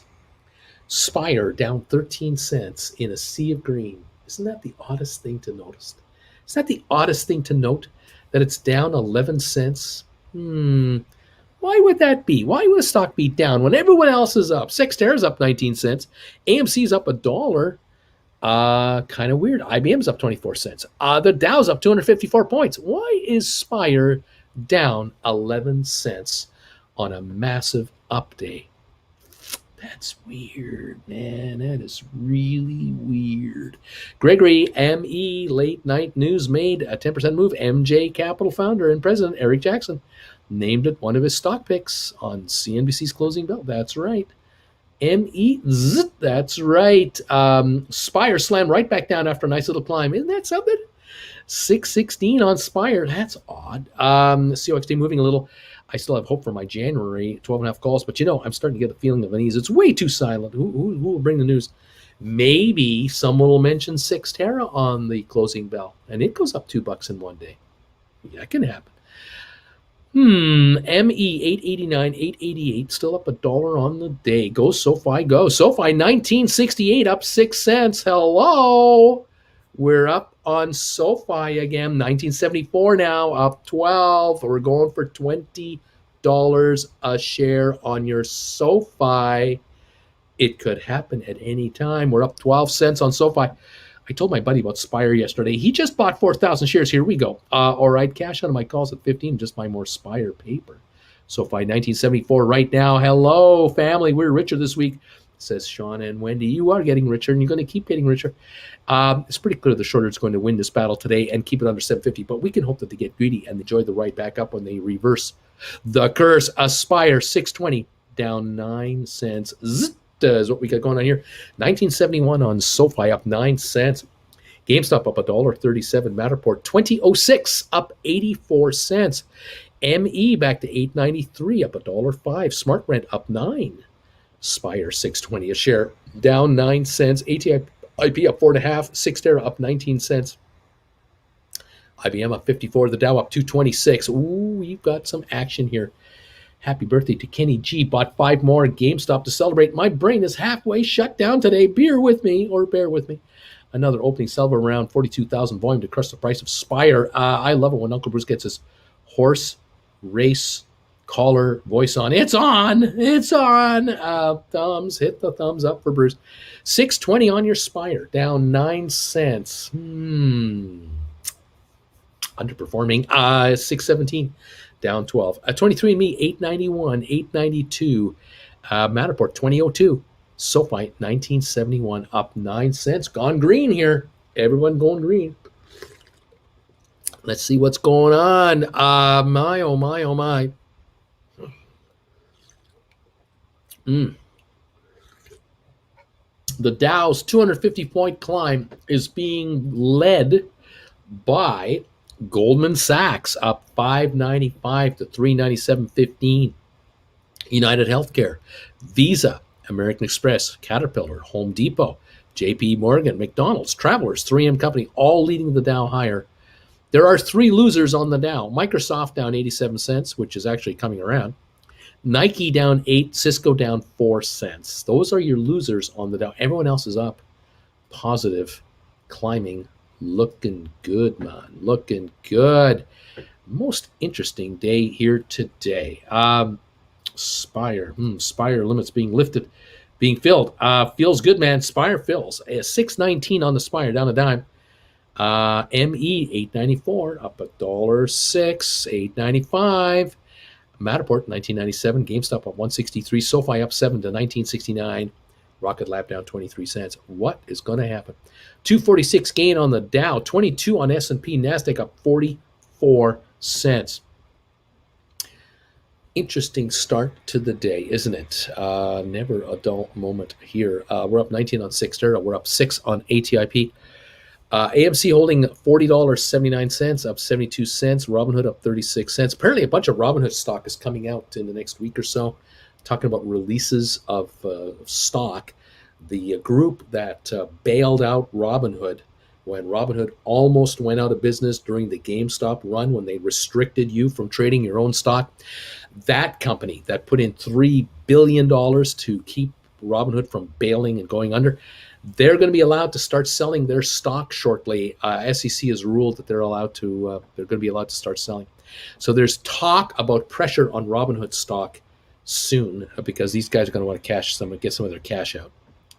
Anyway, buy Spire, go team. IME and SoFi have pretty well similar volume numbers about dang time here. Where's Rocket Lab right now? SoFi new high. SoFi right now 1978 up 16 cents, 1338 down 19 on Rocket Lab, 1978 on SoFi. GameStop up 119, Matterport 1991, ME 899 up 111, pushing $9 again. Smart Rent up 9, and Spire is positive 633 up 4 cents a share. Piper Sandler starts Spire at neutral at 650. Isn't that odd? Others are at 22, 18. Interesting how the difference in pricing him. You think finally ME might be on a gradual upward trajectory? If not, what you think so? Touching 10-12 next week. ME at 9 now could do 10-12 today. Could do it today. A heavyweight on Wall Street is saying to the world, I like this stock a lot. This thing came out at $10. Anything under $10, you're stealing this paper from below issue price. Obviously, it's not going to stay under 10 very long. Then the question is, will it go to 11, 12 just to be a little above the issue price? Well, for a lot of you out there, an $11, $12 ME market would make a huge difference in your account. What can I say? Spire is green again, 1979 up 17 cents. On SoFi, it's 1979. Spire, 625 down 4. Go figure. It's trying to climb. I just bought deep in the money call on SoFi. Wish me luck. Spire, big spike. Robinhood wasn't the only broker. TD halted trading also. TD is currently offering their GameStop and AMC customers $1,500 cash not to transfer their shares. That's weird. Isn't that weird kind of things going on there? Kind of wonder what's going on. Up $1.17 on GameStop. SoFi, 1977 up 15 cents. Spire, 628 down a penny. Volume on Spire now, 148,000 shares. It's a nothing burger on volume. SoFi volume now, 1977. High of the day, 3.18 million. ME at 901, over 9 again. 2.6 million traded already on ME. That's double typical volume, at least double typical in 23 minutes. Okay. Just take the money, buy more shares, then transfer anyway. ME average volume, a 1.5 million. We're going to see 5 times that today. Spire keeps having spikes with immediate pullbacks. The stock goes up and gets slammed. Goes up and it's a battle. It cannot go over 750 today at all costs. Spire shares must stay under 750 today, or there are hundreds of millions of dollars lost by hedge funds offshore that have been slamming this stock from 1850 down to 626. That's the story. Watch your Spire. It will be manipulated all day today with millions of dollars of resistance. Unless there are millions of dollars of buying coming in from retail investors, because that's all it's going to get. I don't see one buyer running this thing. It's going to require a zillion retail investors just stepping in here saying, I'll buy this off you. Because you're going to have to buy this off me later. Because if you want out on the other side of this transaction, I'm not available under $16 a share. So yeah, I'll take it at $6.20, $6.30 a share. I'll take it off you. Unless we get that, we're going to see this. It'll be interesting. A $6.26 down 3 cents on Spire. ME $8.98 up $1.10. SoFi $19.85 on SoFi. We're going for $20. Your SoFi is about to hit $20 a share this morning. There's no stopping this thing. It's going to go. It's going to reach 20. Hasn't been at 20 since about July. And it's going to happen right here this morning live on this show. It looks like it's only 16 cents away. It's happening. It's going. Count on it. It's going to 20 and beyond today. Oh, is this fun or what? Emmy needs to stay low just a little longer. I'm so close to my next 100 shares.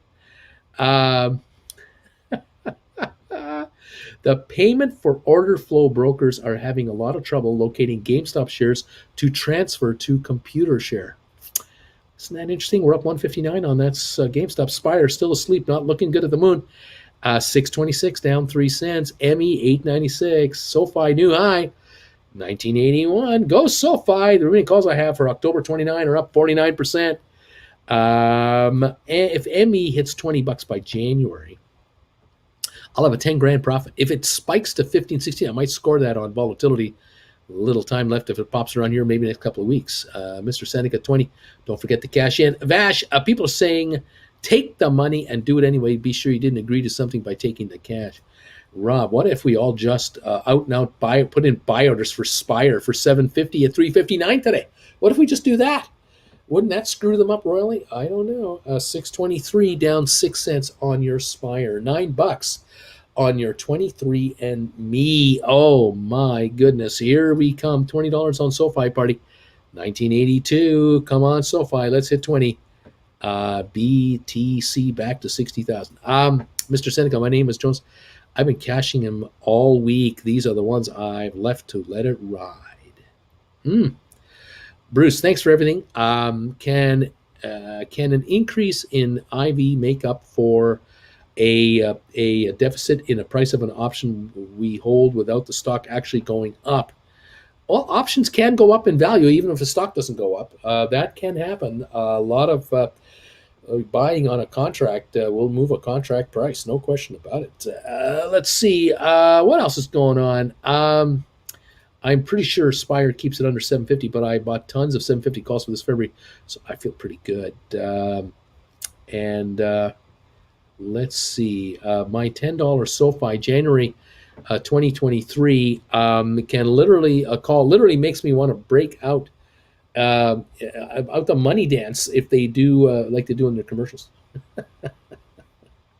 SoFi 1979, ME 897, Spire 623. Okay. Let's see. Adam, I also believe the company Spire's behind their own shorting their own shares. I don't think so. Dipped my toe in the AVDL pond yesterday. Calls are up. Way to go. Rob, not everyone reading this chat knows that. Took my SoFi option profits today and bought Spire stock. I'm very happy. Right on. 623 on Spire, down 6 cents. Smart Rent up 14 cents. ME 896, 898. Matterport 1960 backing off a little bit. GameStop up 162. SoFi 1976. Rocket Lab down 34 cents. The Dow up 286. Another big gain coming on. We're getting within 400 points of the all-time high. The all-time high for the Dow is within reach. S&P up 25.9. NASDAQ up 44 points. Well, let's see what's happening here. Lots going on. $8.99 on your ME. Looking for another run to $9. I bought 200 more Spire right now. 626 down 3. You know, I'd like to turn my 750 Spire Feb 22 calls into a Chevy Silverado. If not, I'll keep driving my crappy RV4, RAV4. Well, let's hope for the best. 620 on Spire, down 9 cents. Volume on Spire now, 159,000 shares being held down in a strong up market for every other stock. 1982 on SoFi going higher. On SoFi going ready to $20. Get ready. Here we come. $20 on SoFi. GameStop 168 gain. Matterport 1972 coming back on again. ME just popped to 908 from 899 to 908. Just popped in like a minute. Up $1.20 on ME. The high of the day, 918. It's now 913 on ME. 2.98 million volume. We're getting ready for a high of the day on ME. We're at 1983 on SoFi, getting ready for a $20 print. Spire 626 down 3 cents, being suppressed. Isn't that odd? Uncle Bruce, you gotta pinch both nostrils shut when reading Gonzo Cruiser's comments. Uncle Bruce, my non-marginal funds keep going up as all my stocks go up. Do I use it to buy more stock? I'm actually scared to touch it. We're getting richer. That's just it. I usually just transfer from my bank, says Lobo Blast. 919 on ME. That's a new high of the day right now. New high on your 23andMe. 923 just set a moment ago on 23andMe, up $1.30. We're going higher here. We're up. We're at 620 on Spire, down 9 cents. 1985 on SoFi. We're about to hit $20 on SoFi. Get ready. Feels good, man. This feels so good. I'm getting richer, Austin. We will get you that Silverado. No man should have to choose between a RAV4 and a Silverado. 1985 on SoFi. Volume now 3.35 million. GameStop up 163. Matterport 1962 up 37 cents. ME 921 to 22. High of the day right now on ME 2.98, 3.23 million on ME. Another 300,000 went through in 2 minutes. ME climbing again. 625 down 4 on Spire. Gosh darn it, feels good to be a gangsta. Dang, this is a good day when your wife texts you asking what's going on with the investment account. Lots better than getting the text that you're sleeping on the couch because the account nosedived. Carol saying, nee. 1985 is a new line to cross on SoFi. 1982, my account is officially past all losses. Making bank now feels great. Have faith and hold. Cheddar, I bought a bunch of ME in the after hours last night. Thought I was going to get raked, but it's working out. Cheddar Stacks, let's go, buddy. Uncle Bruce, this is the excitement you warned us about months ago. Rather exciting. ME taking all my attention away from Spire. Woohoo, ME. Happy Friday, people. ME 916. Lobo Blast, be careful with your buying in margin. Remember that buying power always goes down as well as your stock value goes on a dip. Much better text. Michael, is all of this ME volume due to some idiot saying they liked it? Great to see ME finally moving. We have a new member, Jason Battle. We have a new member, Flesh Infection. Thank you guys for renewing. I think you're renewing, and I love it that you're here. If you're new, you're new. If you're renewing, you're renewing. I love you. 1984 on SoFi. We're going higher. Matterport, 1956. ME, 922. High of the day, 922 here. 3.33 million on ME. Smart Rent, 1230, up 14. Spire down 9 cents. There is really some dumb money out there. Huge wall on SoFi at 20. It won't last. It won't work. It won't matter. It goes through 20. It goes to 21. It'll just blast through it. It's going to be fun. Spire is green, they say. I don't see it. Spire won't squeeze with no buying volume, or will it? Seems to be going where it is. Bruce, what does a 97.83 utilization on ME mean? I don't know. Welcome back, Flesh Infection. Can't forget that name. At the lowest, I was down 14 grand on SoFi. My average is 1978. So nice to see it in the green. Let's go. 1984. Up 22 cents. I always welcome Flesh Infections. What is ME doing, Auntie? Welcome back, Fleshman. Bruce, are the 50, 100, $200, 200-day moving averages anything to take too seriously? Seriously, for some, yes. For most of us, it's just a technical thing to watch. Spire's depressed on the day. Would we expect to see an increase next week? I don't know. Like I said, we're just watching the market being suppressed while everything else is surging. 294 gain on the Dow. Every reason to go up. 25 point on S&P, 33 points on NASDAQ. Oil up $1. 919 on 23andMe, right near its high of the day. SoFi 1982, right near $20, ready to pop. Spire 625 down 4 cents. Even ATIP is up 7 cents. Sextera is up 16.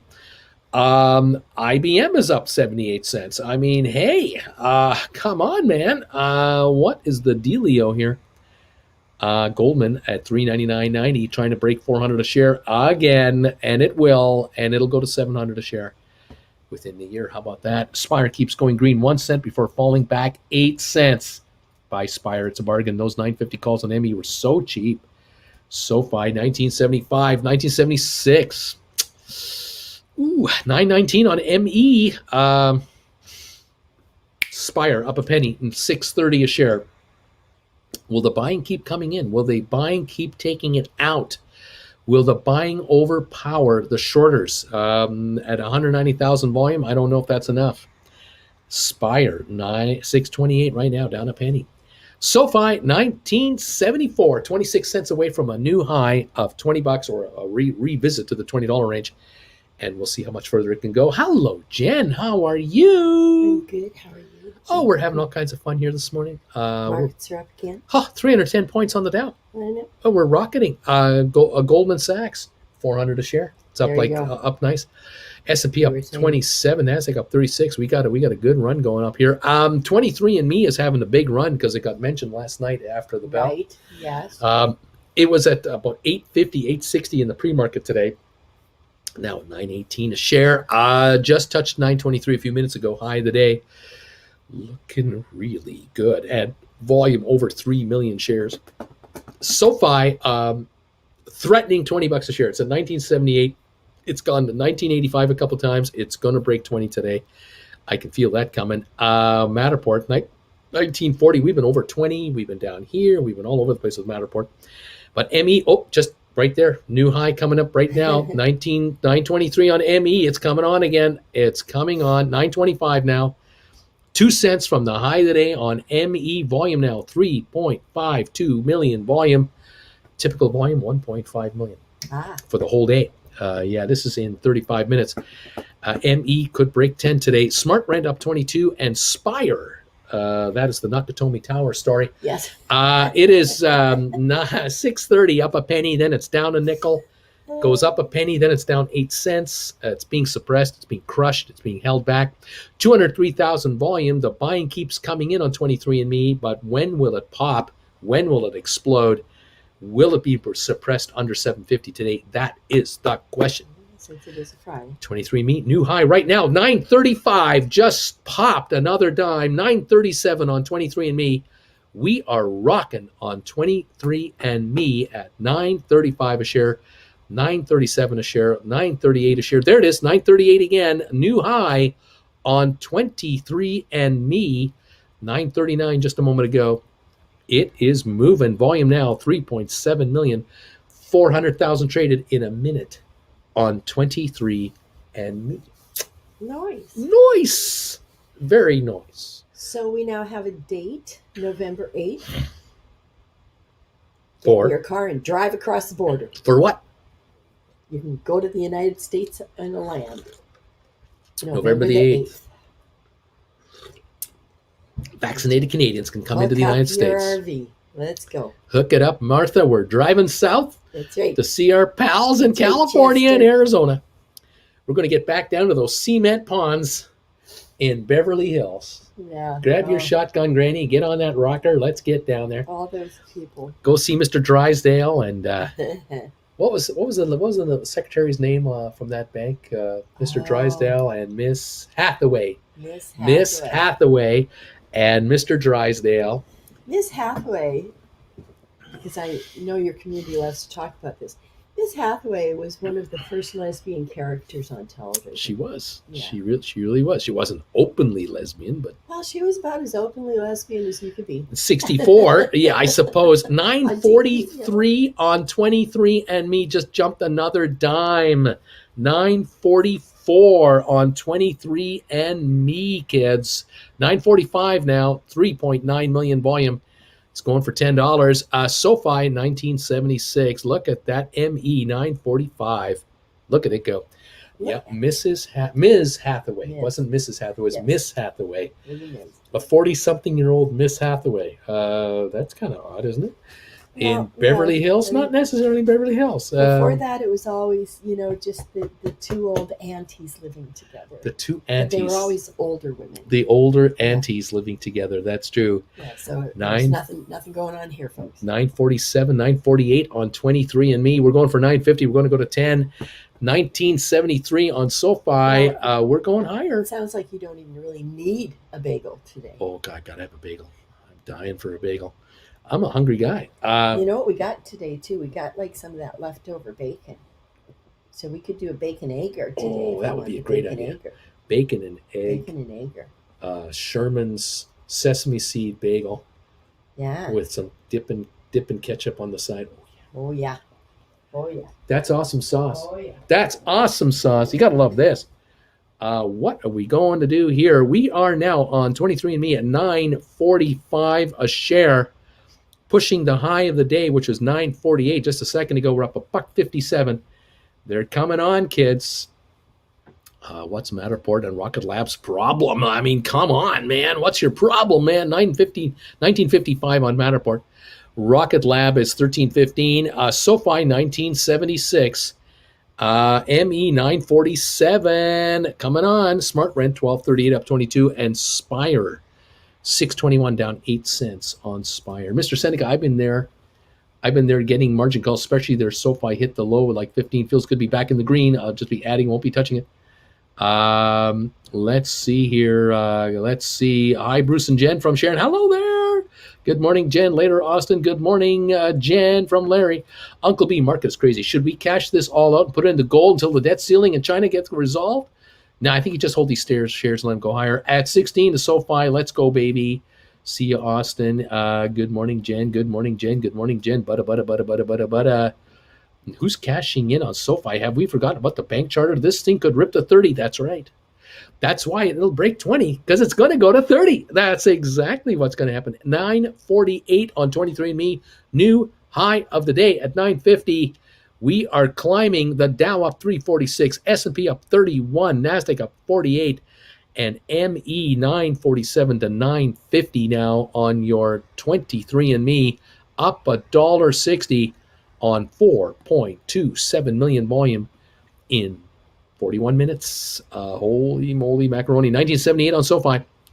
623 down 6 on Spire. Everything is green except Spire and Rocket Lab. Good morning, Jen. Don't sell SoFi here. It's going to go higher. Uncle Bruce, my prediction of ME bounce at the beginning of the week was correct. The power of the W. You got to love that. Laughing out loud. Super Bowl at the SoFi Stadium will pump those member numbers through the roof. Cheddar Stacks, thank you for this donation, buddy. JA making me money, man. I'm going to connect my Capital One Venture 2-time miles card to this account, and you're also going to make miles when I super chat you. How about that? Go ME. Hey, Uncle Bruce. How do you feel about Halloween? Do you celebrate it? Not party hard, but do you get trick and treat or something? Well, here at this gated community, we won't get any kids coming through here. There's nobody here, so it's kind of quiet. 23andMe, 942 right now. Spire, 625 down 4. SoFi, 1974. Flesh infection. I was just lamenting the zombie wife about my ME calls performance. Cruising YouTube late at night. I see Bruce's video. Whoa, it's excitement. Nick bought 1,000 at 927. What should be the exit price? This is very volatile. Cantel saying 950. Fanatic, I bought ME $10 April 14 call last week. Boy, am I a happy nurse today. Happy nurse, happy patients.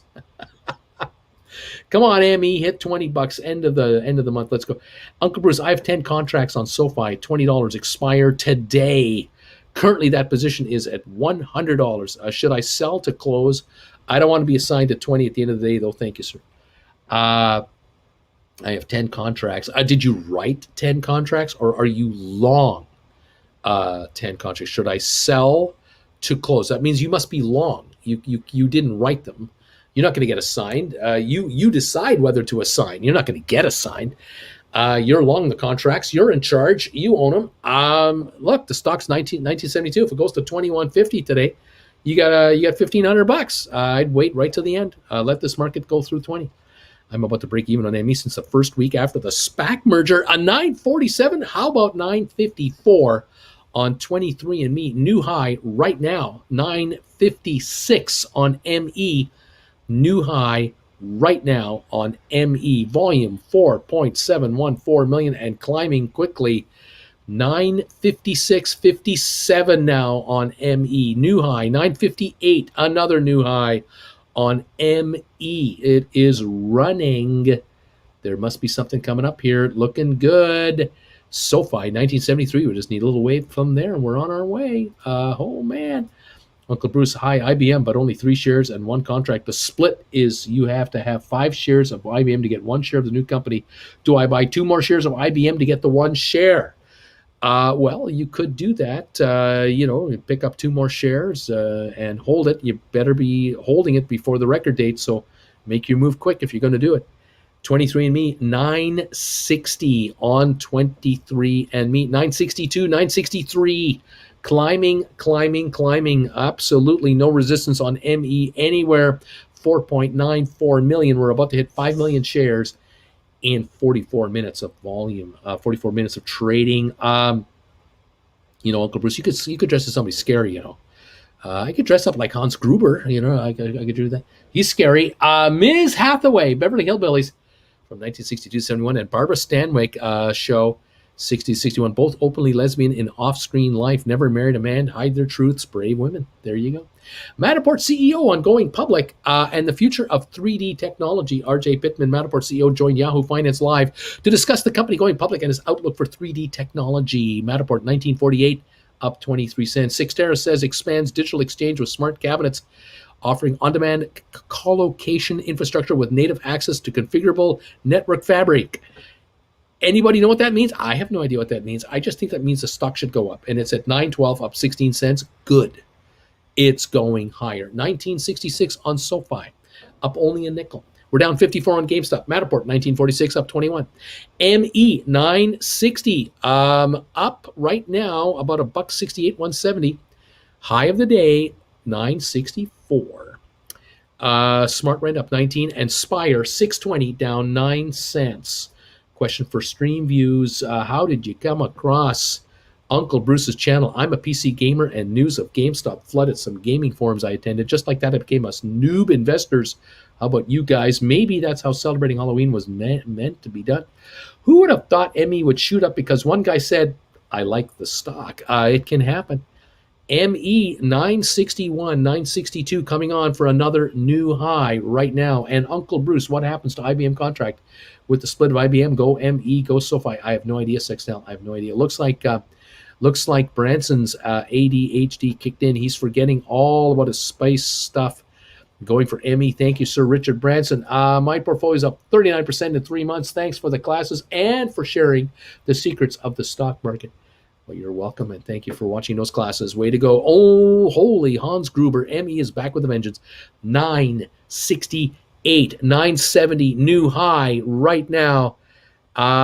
New high on the stock, 975 on ME, up $1.87. New high right now on ME, 975. Running 620 on Spire, down 9 cents. 1968 on SoFi. Come on, SoFi. I'm going to cash out at 950 and buy back again.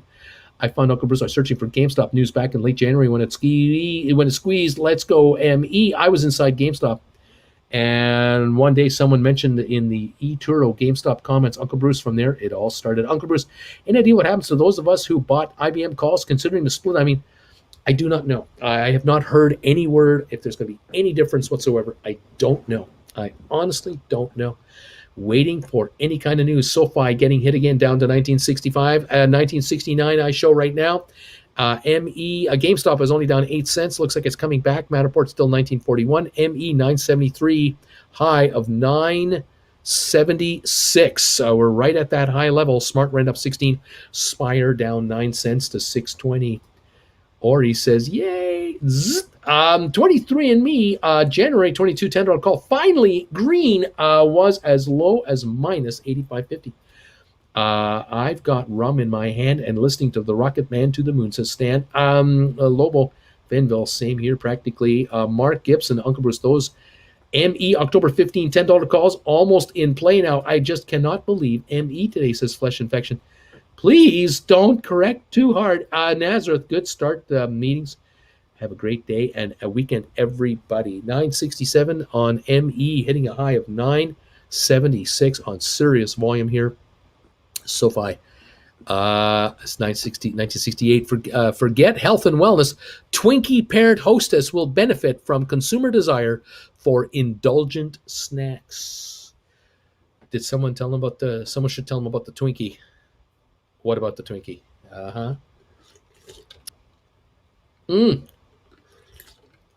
Michael, there's a good comment right there. Maybe we could pay some analysts to go on TV and talk about our stocks.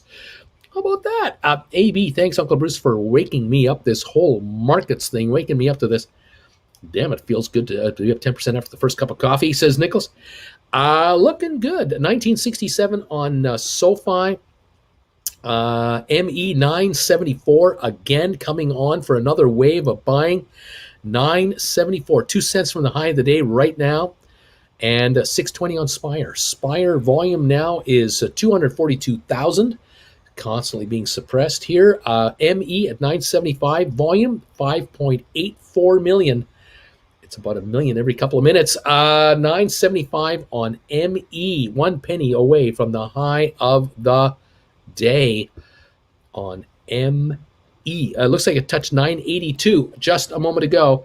My January 22 ME calls are up 160% today. Dinner's on me, boys. Ghostbusters, says Dave. Let's say SoFi hit $20 and stays there after 4 p.m. Should I be automatically assigned the shares at $20? Strike then? I do have the funds in there. If you wrote the calls, if you have written the calls, you could be assigned. But if you are long the calls, you will not be assigned.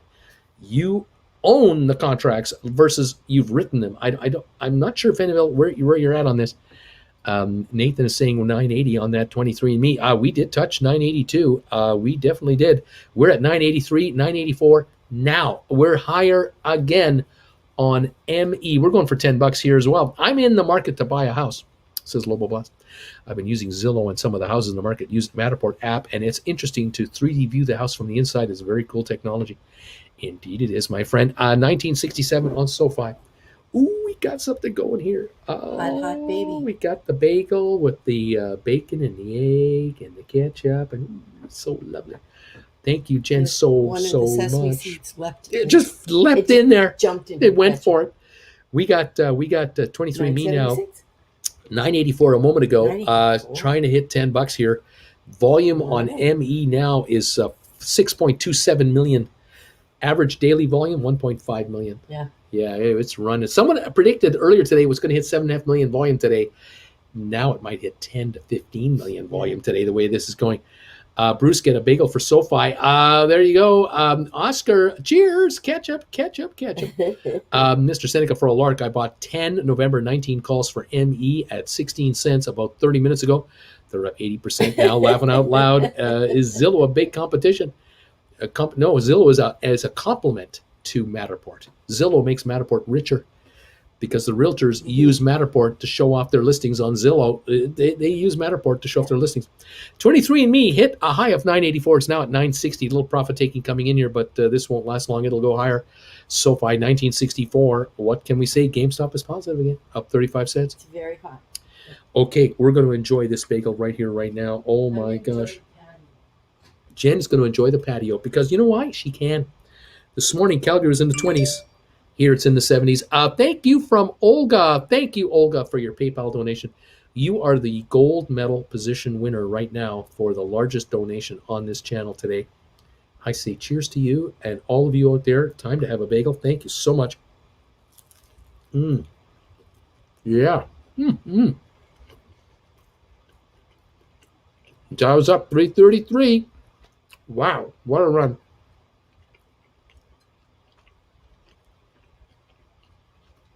Boy.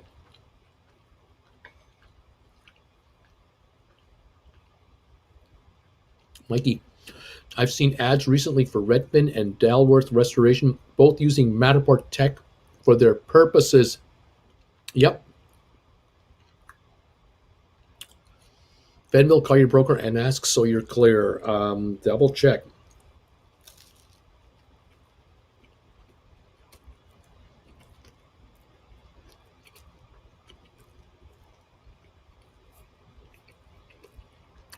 ME 955.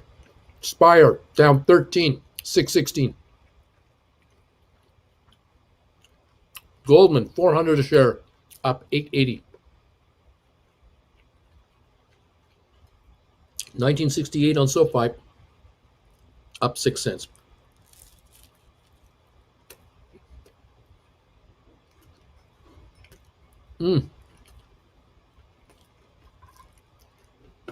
So good.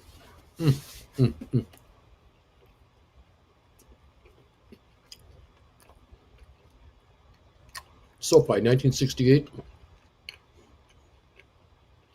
ME 958. Spire 618.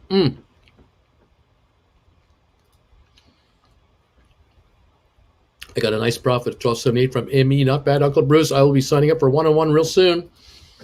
Lobo, Liz, yes, it's an app to look for houses in the market. Some houses advertise their houses using Matterport app. This means you can view 3D the house from the inside. Heck, even ATIP is up 8 cents.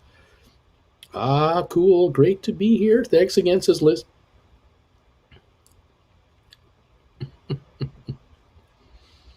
My ME January 2022 750s are up 125% today. I love you, Uncle Bruce. Glad to see it. Glad to have it going higher. Let's see if it does it again.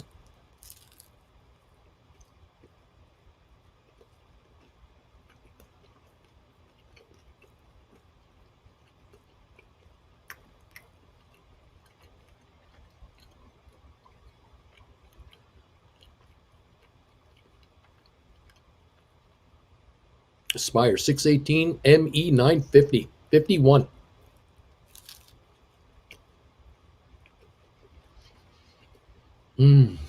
So good.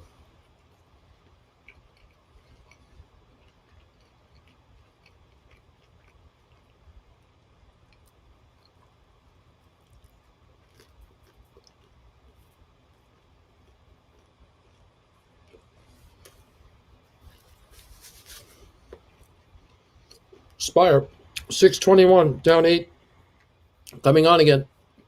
Hit a low of 615, 254,000. Spire coming on. ME 947, SoFi 1968. Oh my, this bagel is so delicious. Bacon and egg, dipping in some ketchup. Ooh, so good. The Dow up 289 right now.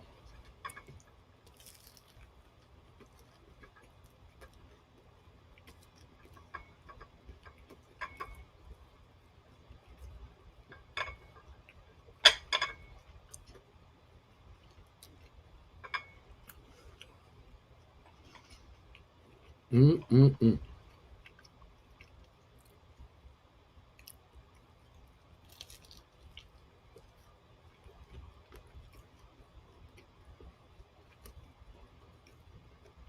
SoFi 1970.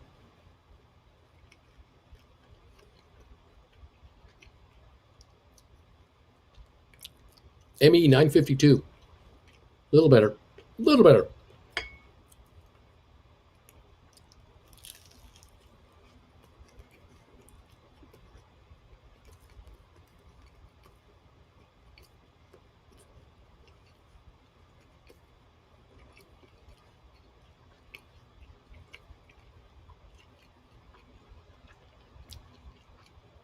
Mm-mm-mm.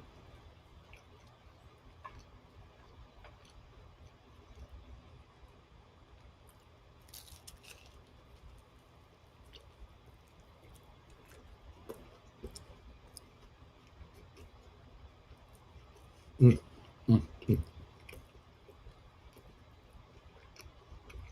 Fabulous bagel. Fabulous. Mm.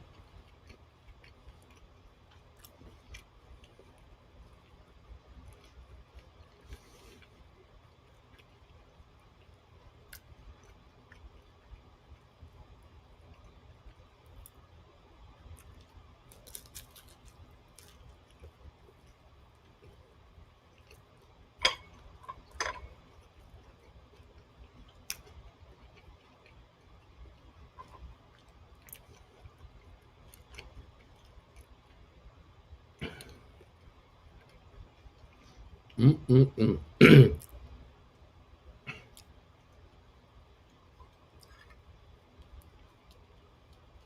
Welcome one, welcome all. I'm just finishing off my bagel here this morning. The markets are up nicely. Watching all kinds of movement going on here. SoFi 1966, GameStop up 7 cents, Matterport 1944, ME 938, Smart Rent 1230, Spire 621 down 8 cents. Dave Roniker, thank you for joining the channel as a new member. I'm glad you're here. It's nice to have you here. A lot of you are rejoining today. Appreciate this so much. excuse me, ME $15 calls are up like 250% from yesterday. Some brave fool loaded up on those and is making a killing dumping them today.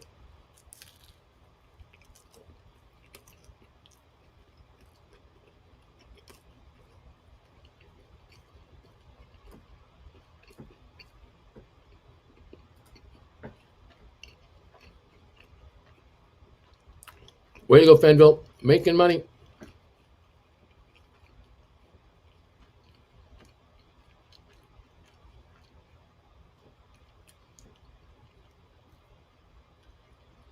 Just glad I'm stayed and supported the channel. I've learned so much. Thank you for being in here. The hardest thing to do is sticking around sometimes. It's the hardest thing to do.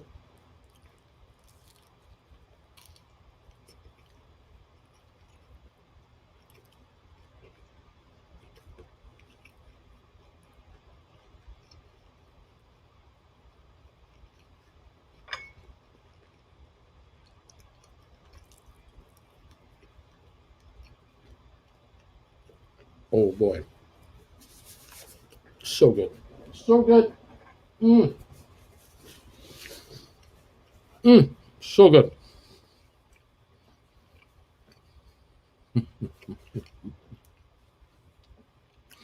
We may have to have a few adult beverages this afternoon. Welcome back, David. Now by Spire, libation are going to be good today. For sure. This channel has taught me patience in the stock market. That's the toughest thing to get. It's the thing to maintain your patience. SoFi 1961 down a penny. GameStop down 42. Matterport up 15 cents. ME at 932 up 144. SmartRent up 14 cents. Spire down 8 cents. ATIP at 358 up 7 cents. Xterra up 21 cents to 917. IBM up 60 cents. The Dow still up 266. Goldman 398.55 up 735. Just a smattering of highlights here of what's going on. All kinds of activity here. Gonzo, me too. Uncle Bruce, I got the 5 IBM. Let's go, Rocket Lab. Way to go, Suxtel. Agree. Thank you all for being here. Hanging around, watching this market. Never a dull moment. Never a dull moment. So watching stocks just gyrate all over the place. Will SoFi hit 20 today? That's one of the big questions. Will Spire have a run? Will Spire catch a shortwave? Spire is so overshorted. It's unbelievable. It's at 622. It is ridiculously priced. We've got all kinds of stuff going on everywhere. We're following this as much as we can. Mr. Seneca, Bama Bay, patience will pay off for us. Just wait for the market to recognize the value you know is there. What a day. Keep an eye on headlines and what the markets are doing and what they're talking about over on CNBC.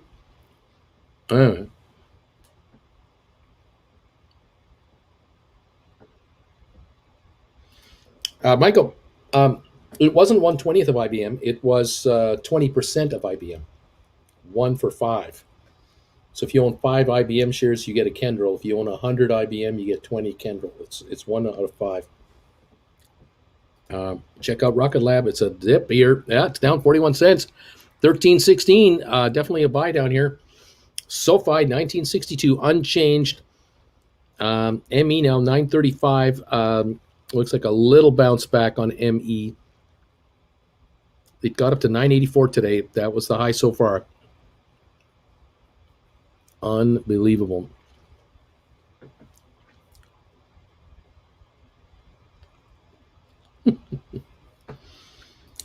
Now, I'm making Italian gravy and meatballs today. Go Spire. I know it's going to pop because of the gravy. That's no question about that.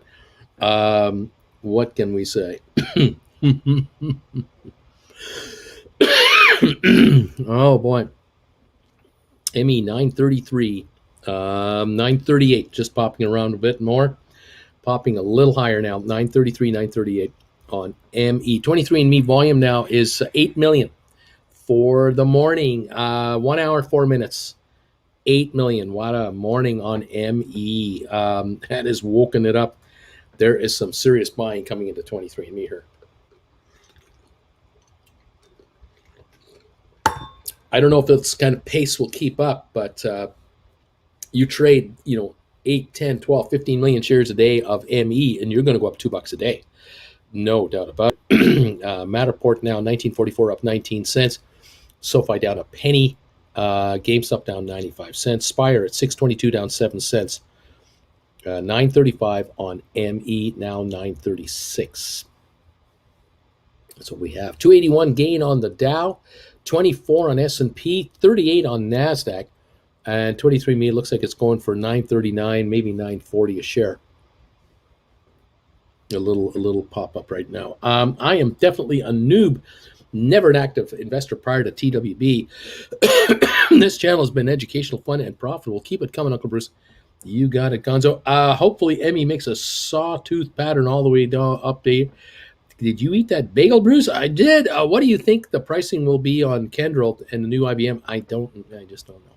I do not know. I just know that IBM in the last few days has gone up. It's definitely improved. It's been a kind of a sleeper here. SoFi unchanged, 1962. ME 932, 934. Been jumping around here a little bit. Spire 622 down 7 cents at the moment.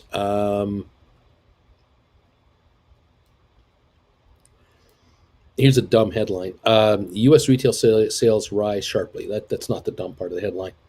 But consumers are paying more due to the high inflation. Duh.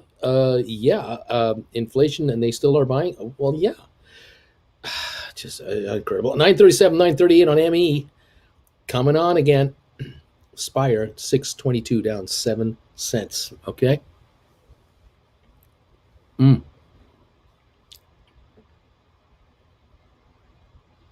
you speculate, Bruce, that ME will see another buy wave after the sellers are done taking profits? I would not be surprised, Arco, what you're going to see on ME in the next week or so, this next few days.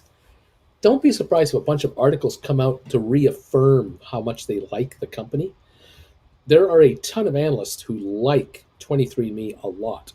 They like it long term, really like it long term. So don't be surprised if you see, confirmations of initial buy recommendations, more piling on. And don't be surprised if the shares reach that $11, $12 range, because that is a nothing burger as far as upside goes. This thing went public at 10. Trading at 7 something yesterday was a joke, an absolute joke to be down there. This analyst, this hedge fund guy, just saying that he liked the stock. 941 doesn't make him a millionaire. He's already a billionaire as it is, but he wasn't looking to get the stock to 941, 42 and be happy about it. This guy's talking 15, 20 to $30 a share, interim, and then long term much more than that. So, but he woke the market up, didn't he? He really woke up the street. When you get a senior guy like that mention this kind of a stock, it has an impact. And 8 million volume is an impact, no question. Is GameStop going to have another run today? My 187.50 cover call is expiring today. Wants to stay below that. Where are you at here? 183.94. So you're looking good right now. I got to start saying nothing burger here. So Rocket Lab volume is only 736,000. So Bruce is close to the bottom. ME got as high as 1816 this year. That's right. ME has been way higher than this. This is nothing here. 941.42. This is zero. This is, we're not in like high lofty areas for ME. We're still cheap, really cheap. And I suspect that some folks who are buying it now are realizing that, well, if this guy Jackson is talking about it, he's talking $30 to $50 a share. What am I pooping around for at $8? Buy this stuff. Just buy it now and put it away. Absolutely. There's a winner here. Remember, this company has $700 million cash. And the market cap on this company is $3.2 billion. They have 700 million in cash. A quarter of the value of ME is cash. It's going to go higher. Yeah, of course it's going to go higher. No question about that. Uh, where are we at right now? SoFi 1962.64. GameStop down 2 cents. ME 939. Smart Rent 1230 up 14. Spire 618 down 11 cents. Spire also has cash on hand. A bunch of cash. Spire's market cap now has been crushed to $900 million. I think they're sitting on 400 million cash. Half the value of Spire shares is cash. The other half is their entire satellite management business. Okay?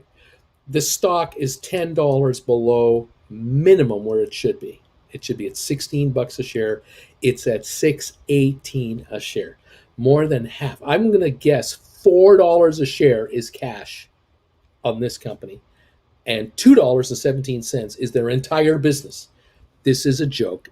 This is a stock that is being suppressed artificially by Hans Gruber and a bunch of offshore traders who are crushing this market to score a short sale and to score option writing to score the premiums. That's my guess. Cheddar says, I say nothing burger to my girlfriend when referring to bad fantasy football player performances. She kept saying, what the face is a burger? Laugh not laugh. What is ME full name? 23andMe. My Rocket Lab call, jam rate call is way down, only worth $29 now. Hold or sell, just hang on. Since the volume of Spire is so low, I think that the shorts will win. They'll win the day and finish at $5.99, leaving call options out of the money. That would be at least proof some short manipulation is real. Remember, they still have to cover their short position. Does anyone think Rocket Lab is at the bottom here? I've also told her to buy ME and SoFi for 10 months now. ME is 23andMe. 23andMe. 617 on Spire. 613 on Spire, down 16 cents. Being crushed, artificially being crushed. Unbelievable. 1961 on SoFi, down 1 penny. 23andMe, 943 now. Up $1.55, 945, up 157, climbing 947, climbing again on 23andMe.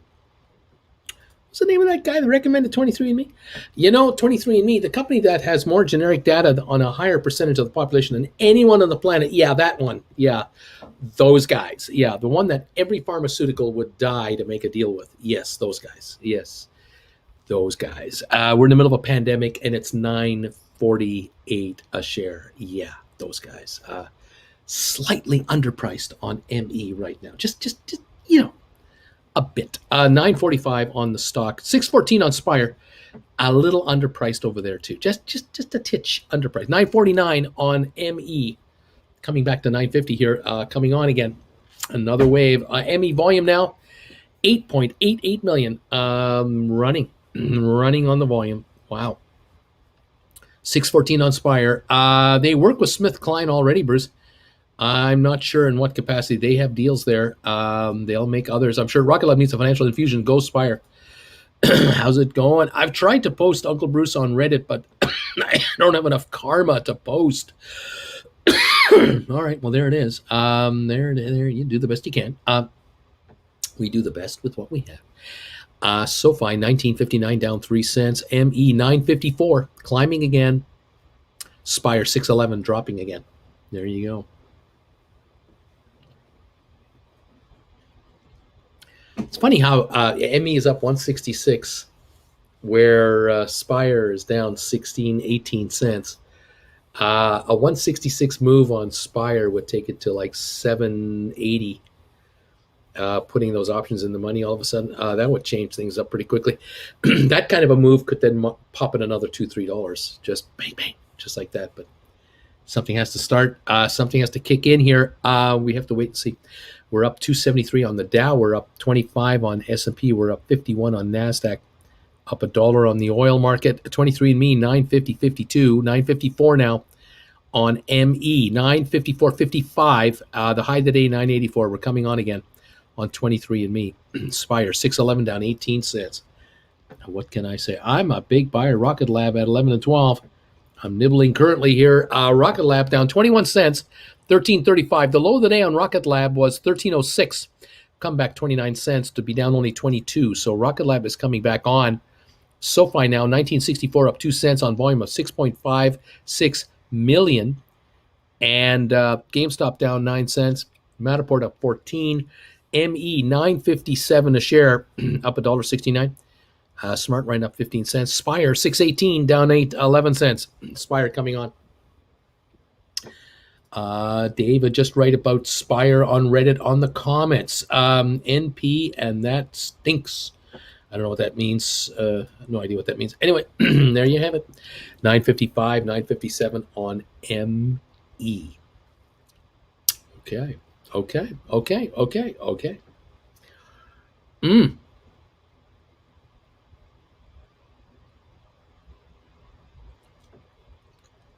955 on ME. 618 on Spire.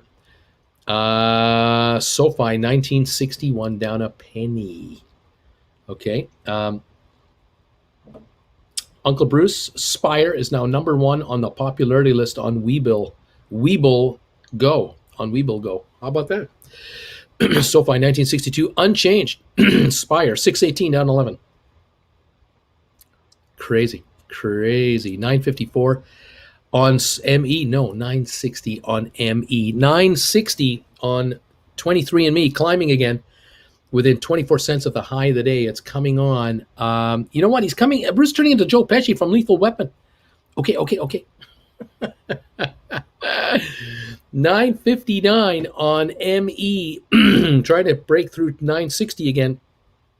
Volume on 23andMe now, 9.42 million. Very good volume today.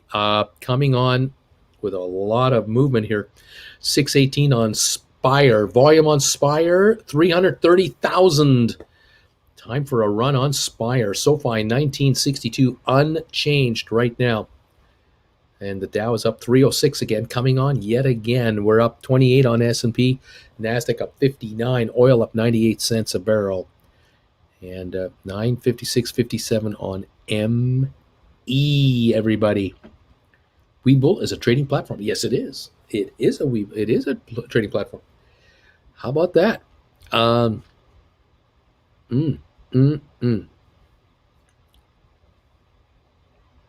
Let's see what happens. 614 on Spire, down 15 cents. ME 956 right now.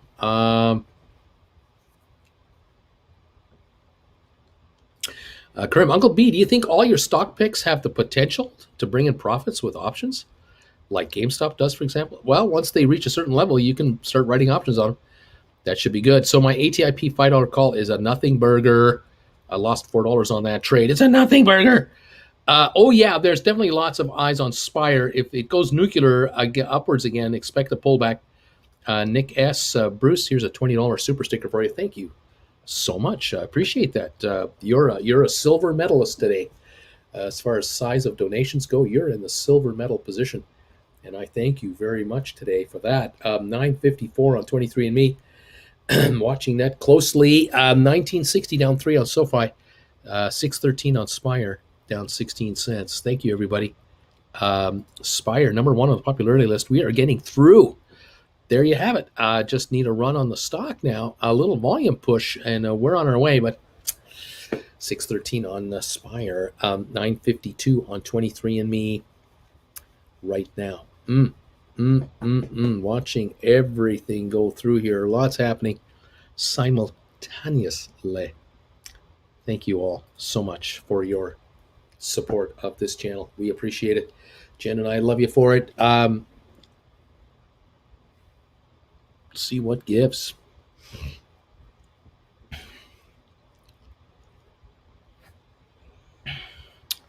ATIP is up a dime. Sextera up 27 cents to 922. AMC up 82 cents. Robinhood up 19. Bannock up 189. Home Depot up 422. IBM up 85. The Dow up 308. Microsoft still down 194, but it had a big $7-8 day yesterday. Apple up 17 cents. Tesla up 1182 to 830 a share. Bed Bath Beyond up 3 cents. BlackBerry up 13. Royal Caribbean up 98 cents. Goldman up 8.53 to 399.74. Amazon up $47. Facebook up 47 down 470. Google down 440. Kind of burping at the same time here. Hanging on. Cisco down 9 cents right at the moment. That's where we're at here on this market. 1333 on Rocket Lab down 24. Has recovered somewhat. SoFi down 1 penny, not giving up any ground. SoFi will go higher today, I think. Could break 20 today. Easily. Could easily do it. It's poised for a run through 20. ME 947, 948. Spire 615 down 14 cents. Okay. Keep an eye on all this activity. Dow up 314, SP up 29, Nasdaq up 57. The big winner is the Dow up 0.89% on the day. 952 on ME. It's coming on again. It's coming on. Your ME is climbing.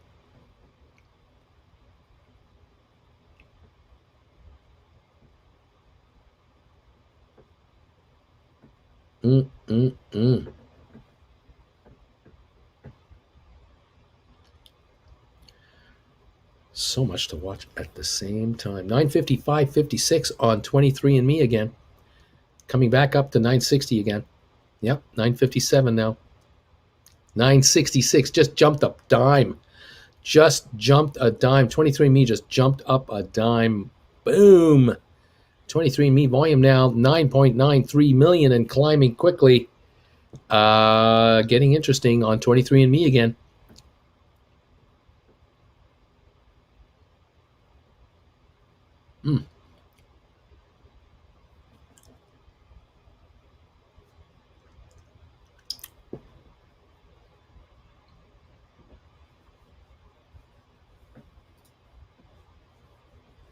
Uncle Bruce officially doubled my initial capital. I'm so excited. This Hans Gruber guy is starting to get on my nerves. 615 down 14 cents on Spire. He wants his detonators. I don't think we should give them to him. We should hide those detonators. Yeah, where's Johnson & Johnson? I don't know. I'm wondering, where are the good guys to the rescue? Where are they? When are we going to see those guys? 957 on 23andMe now. It jumped a dime. It's come back a bit here. 958, 960 now. It's really popping around here. 960 on 23andMe. There is some real activity in this this stock. 23andMe shares, 960 a share. 23andMe. 961. Yep, coming on again. 1965 off 3 on SoFi. We've gone positive again.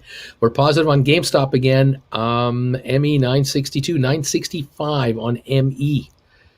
Within 20 cents of the high of the day here.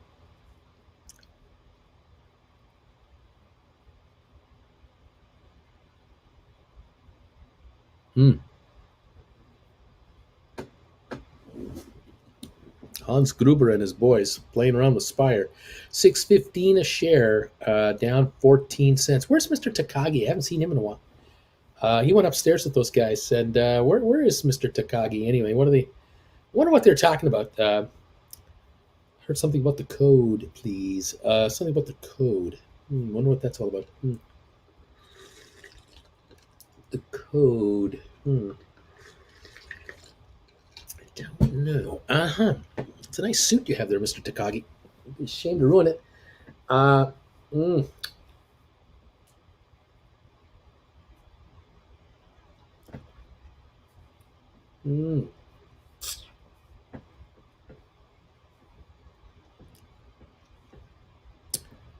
23andMe, 955. Just kind of hanging around, wondering. I'm just wondering when the next rush will come onto that stock. Could be at any point. There's some serious buying coming into that ME today. Spire, 617. Where is Mr. Takagi? Family, father of 5. Yeah.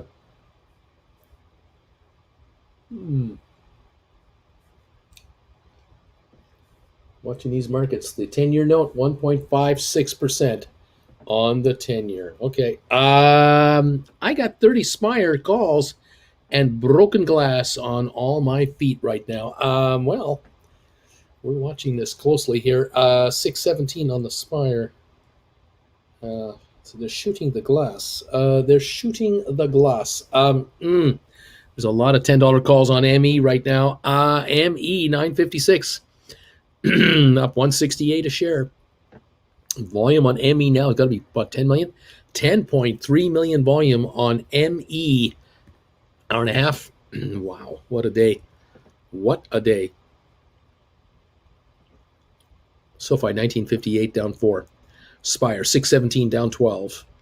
ME 960 up $1.70 on ME. Was a day. Was a day. Wir haben hier. Ja, ja, ja. I wonder how Argyle's doing down in the limo. He's probably listening to that music down there. 960.63 on ME. You listen to that music down there, oblivious of what's happening above. 962, 963 on ME. Are we in the middle of another run up on ME to go through 10? That's possible. I think that is possible. What about SoFi? Will it break 20 today? That is the question. 1963 up a penny. What are your predictions on Spire on Monday? Hey, Bruce, I have $15 April 22 SoFi call. $15 April. At what point do I look at cashing out? When it hits 25 a share. As soon as your SoFi reaches 25, you got a $10 contract plus premium. You're looking good. You're going to be looking really good. You're going to love this. Yeah, there's a bank charter coming. All kinds of news coming. Get ready. Yeah, get ready, kids. 1962 on SoFi, 954 on ME, 616 on Spire. That's where we're at. And real spool fishing. I have no idea what to predict on Spire. I mean, I can't tell you what's going to do in 5 minutes. This thing is poised. At any time could explode and just go stupid. And I have no idea what will cause it. Would it be someone on the halftime report? Would it be a tweet? Would it be any kind of a? I mean, I don't know what. This thing on Spire. This is a powder keg. It could take off at any point in time. Unbelievably high and fast. Let's see here. When do you think we should be writing cover calls against our SoFi? When it gets to 21 or 23? You want to let the stock go through 20 and settle itself in a little bit. But, 23, 25 a share, we'll see what it's doing. And then maybe look at, we'll look at writing some 27.50s or 25s, 22 and a halves. We'll see. Because the stock's been here before. It's not like it's never been to 22, 24 before. The question is going to go through that. The bank charter coming through, would that pop it to 28 to 32? That'd be pretty kind of cool. Will they announce another financing? They just did that financing a week and a half ago for $1.1 billion, SoFi, with zero interest, convertible in the stock up to $32 a share. What if they were to do another financing, let's say worth $5 billion at a conversion at, say, $40 a share? Could that move the market? Yeah, I'd say so. 0% interest on a $5 billion deal. Yeah. Uncle Bruce, recommendations for out-of-the-money call options on Spire. Give it December 17 at $10 calls at 25 cents. Is that enough time? Yeah, I mean, you could try to play December, but I'd go longer. Just give yourself more protection. Uncle Bruce, you should go to SoFi Stadium. That would be awesome. I like the sound of that. Just joined the show. What is going on with ME? Oh, it's all good. It's just all good. Got mentioned last night by a serious size hedge fund manager. Just in passing, he mentioned it was one of his favorite stocks right at the closing bell on CNBC. Shares traded 1.5 million shares in the aftermarket last night, went up to like 880. This morning they were trading at 850, 860 before the open. Then we started trading, and we've run up now to $9.84 on over 10 million volume today. ME has been discovered like it's a legitimate company all of a sudden. Stuff we've known for months is now being figured out by the street. The street's piling in, and they're figuring, 943, this is a joke. This is cheap. They're right. Under 12, it's a bargain. And the stock is being accumulated. accumulated. 10 million shares have been sold off and are no longer available at $7, $8, $9 a share anymore. They're already put away. Now we're going for $19.40 to $12, I think. Today, I don't know today, but it could go higher yet. Easily break 10 today. It could. We'll be here to watch it.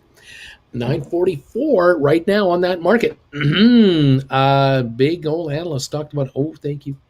Now Emmy should start talking too. I agree. Uncle Bruce says that days to cover a Spire short position is, I don't know. That's a good question. I think the Spire is not easy to cover. It's not going to be easy to cover down here. I'll tell you that. I'm still down 7%, but I'm happy nonetheless. Bama, the most puts on SoFi are 1950 and 19, and the most calls are 20. The stock price seems to be holding in between. Any correlation? I don't know. Dan just picked up some Spire, January 24, $7 call options for $265. Lots of time. That's true. Lots of time on the Spire with a $7 call. Tons of time. 2024. You bet. Uncle Bruce should do a live stream in front of SoFi. That would help at Moon, you know. Spire short position days to cover is 0.65. This could still run in the afternoon. It's possible. 616 on Spire. We're down 13 cents. ME 942 up $1.55. SoFi 1960 down 2 cents. Right here, right now. That's where we're at right now. Watching this market closely. See what it's going to give us. 618 on the Spire, down 11. Spire volume now is 351,000, still light. ME volume 10.87 million. It's pushing 11 million here very shortly. Incredible. We're down 1 penny on SoFi. That could go $20 at any time. Anytime that could break $20. Oh, wow. Welcome all to the show today. How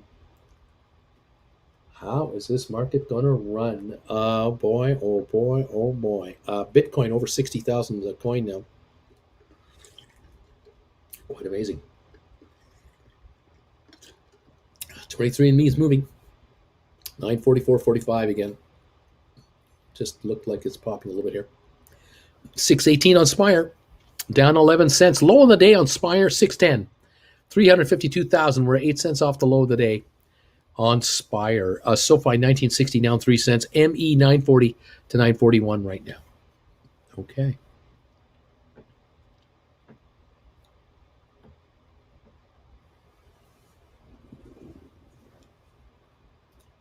Gregory is saying, hey, if you guys are talking about put and call stats and stuff and prices, please include the stock name and the dates so we know which options you're talking about. It would really help us to follow your question and thoughts. 615 on Spire, down 14 cents.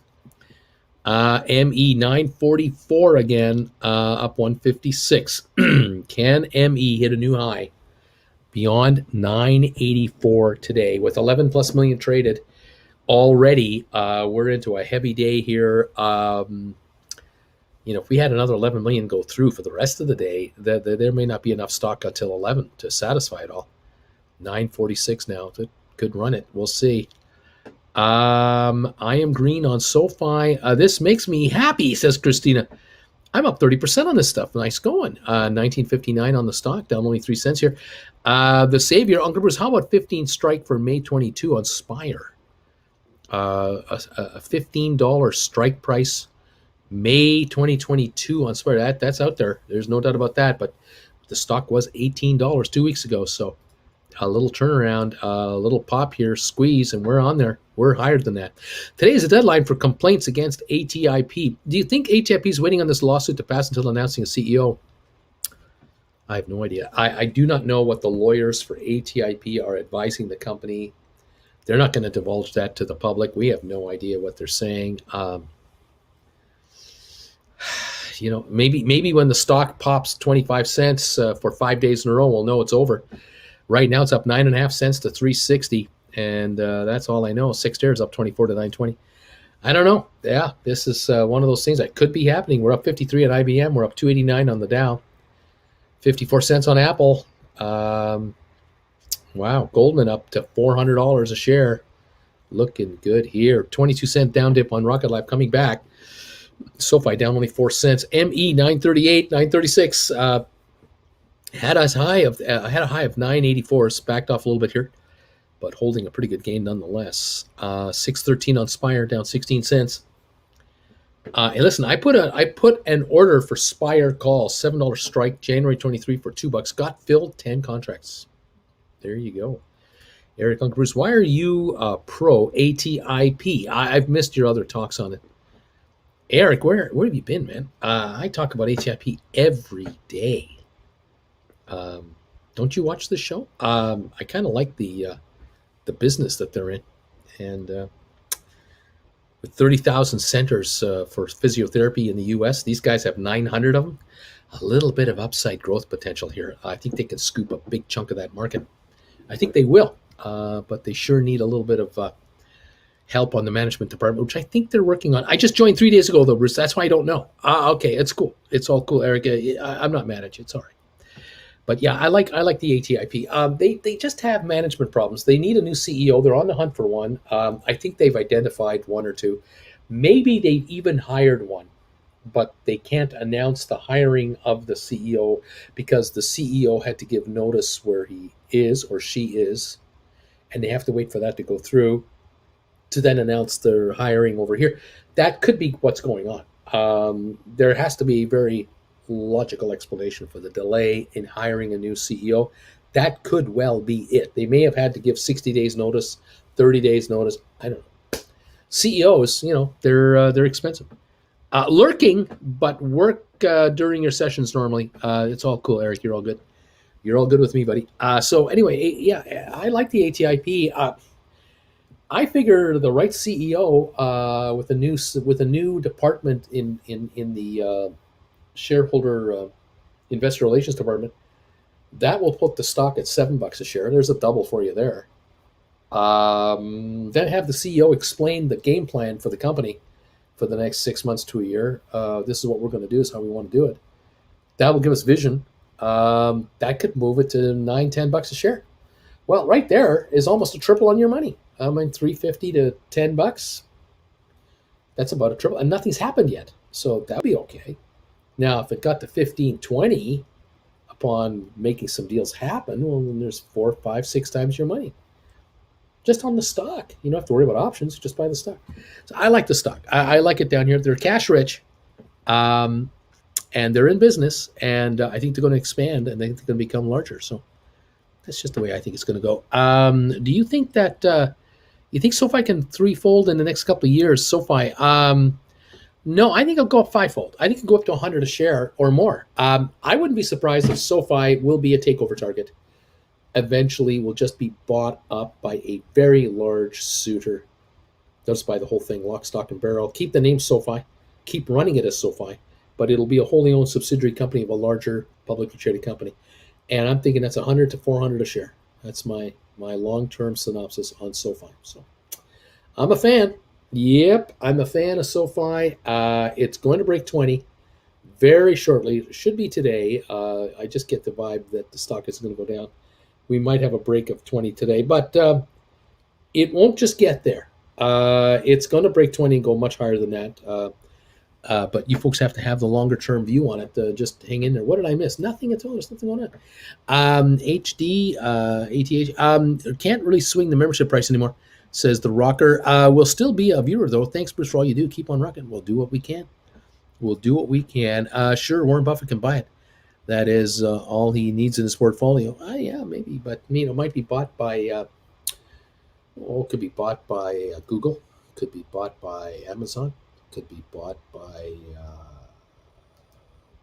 PayPal. Yeah, I mean, anyone could buy these guys. Many suitors. But we'll have to wait and see for that. 1960 on SoFi, and ME now is at 938, and Spire still at 612, down to 17 cents. So we have a little lull in the action right now, which we seem to get at this time of day, and we'll see how it kind of goes from here. I'm going to take a bit of a break here shortly. I'm going to come back on today at 3 o'clock this afternoon, and then tonight I'm back on for trivia at 7 o'clock Eastern. If you're a channel member here, you can join me tonight at 7 o'clock Eastern time for live trivia on this channel and from Traveling with Bruce, my other channel. We look forward to having you join me at 7 o'clock tonight for live trivia tonight. We always have a good time doing that. Yeah, 935, 937 on ME. We'll see what it wants to bring us. 1964 on SoFi. Just went into the green there for a second, so maybe we're on a bit of a roll here. I don't know. The Dow is still up 280, S&P up 29, and Nasdaq up 76. So we got a good one going. Home Depot all-time high, says Nelson. Is that true? Really? Is that really true? Home Depot 348. I guess so. Hit a new all-time high, 349. How about that? Home Depot up 490 today. IBM up 38 cents. Uncle Bruce, you just made me cry with your long-term SoFi synopsis. Thank you. Hope you are right about SoFi, holding 2,700 shares for the long haul. I need some buying power on Spire, or it's just a sitting and sipping lemonade. Rest up, Uncle B. Have a good break, y'all. Well, we're going to get a little pause here, and I'll be back at 3 o'clock this afternoon. Thank you to all those of you who are checking out my lessons on my website, stockmarkerswithbruce.ca. Check out the lessons on how to become option writers. You're going to need to know this. If you're going to be a SoFi successful shareholder, you need to know how to write call options against your SoFi and everything else. So you may want to start watching those courses. 10 of them there to watch. Lots to think about. And you'll get richer. Yes, 608 on Spire, by the way. We're down 20 cents on Spire, being crushed by Hans Gruber and his offshore gang upstairs. No one's coming to the rescue. Even the guy with the Twinkies hasn't arrived yet. I don't know what's to think about this. When is that guy with the Twinkies going to show up? Thanks, everybody. I will name my future son if I ever have one. Bruce SoFi? I don't know if that's a good idea. I want to keep buying SoFi, but I hate seeing my cost average continue to rise. This is our first world problems. Vernon says thumbs. Thank you, everybody, for the thumbs ups. Yeah, SoFi. Lots of opportunity here. Lots of opportunity. The reason Morgan Stanley told the world it's a $25 stock this week. Need to rewatch Die Hard. Yeah, Farragon, you want to know what's going on with Spire? You got to watch Die Hard. We'll notify YouTube from Uncle Bruce come email or via YouTube. If you are a member of this channel, you will get alerts through, I believe, the YouTube connection because you are a member of this channel through YouTube. And so I do updates through the community tab, and you'll probably get community tab alerts. Damn it, Joe! I just took my something sock off and put it on the cat. So we're going to go up here. Okay. I took my left sock off, put it on the cat. Well, once you tie the cat to your head, that right there is a sign that markets have to move. Where will notification on Bruce come from, though? Email or YouTube? I meant. I'm going to guess through your alert through YouTube. If you've allowed YouTube's messages to come into email, you'll get them through email. So you have to check on your settings on that one. Damn it, Jim, poor kitty. You may need to check your YouTube settings to make sure you get notifications. That's exactly correct. So if I just went green, 1963, we're up a penny. 23andMe, 935. Spire, 610, down 19 cents. Gonzi, alerts will come in as if they're from YouTube. There you go.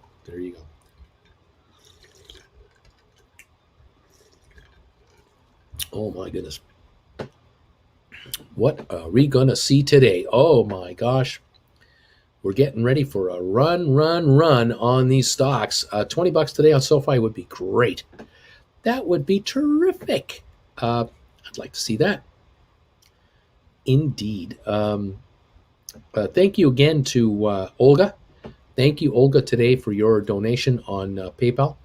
You are the gold medal holder at the moment for the day, and I thank you very, very much. Just double checking all of my emails. Yeah, lots of stuff going on here. Oh my gosh. All kinds of stuff going on. All right. Thank you also for the 388 thumbs ups today. I appreciate that. Every bit helps. Very good move there. 1964 now, up 2 cents on SoFi. It's a little better. Spire still 612, down 17 cents. Okay.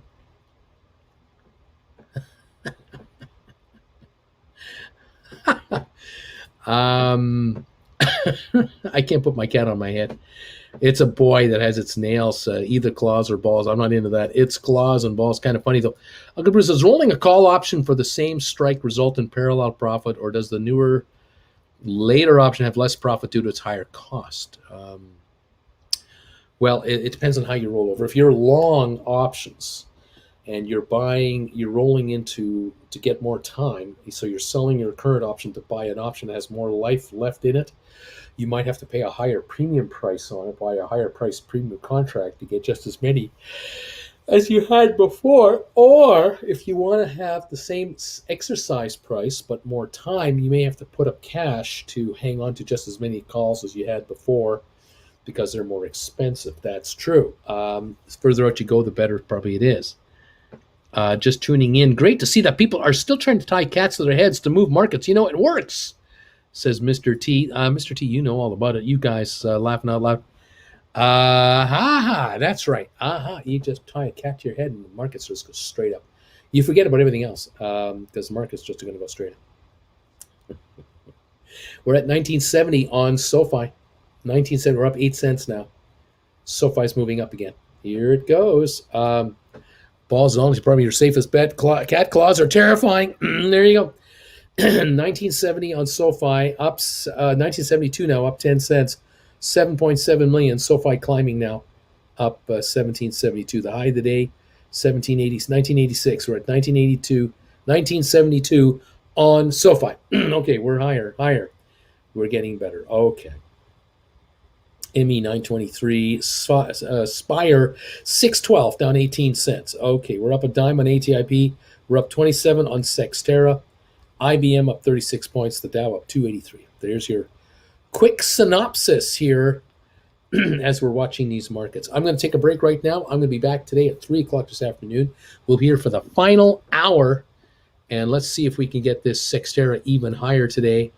I would figure if there's a run-up, you'd want to cash out and wait for a pullback to roll another call further up. Maybe it's some strike or slightly out of the money to get more calls. AB, there's all kinds of strategies here. No volume on Sextera yet.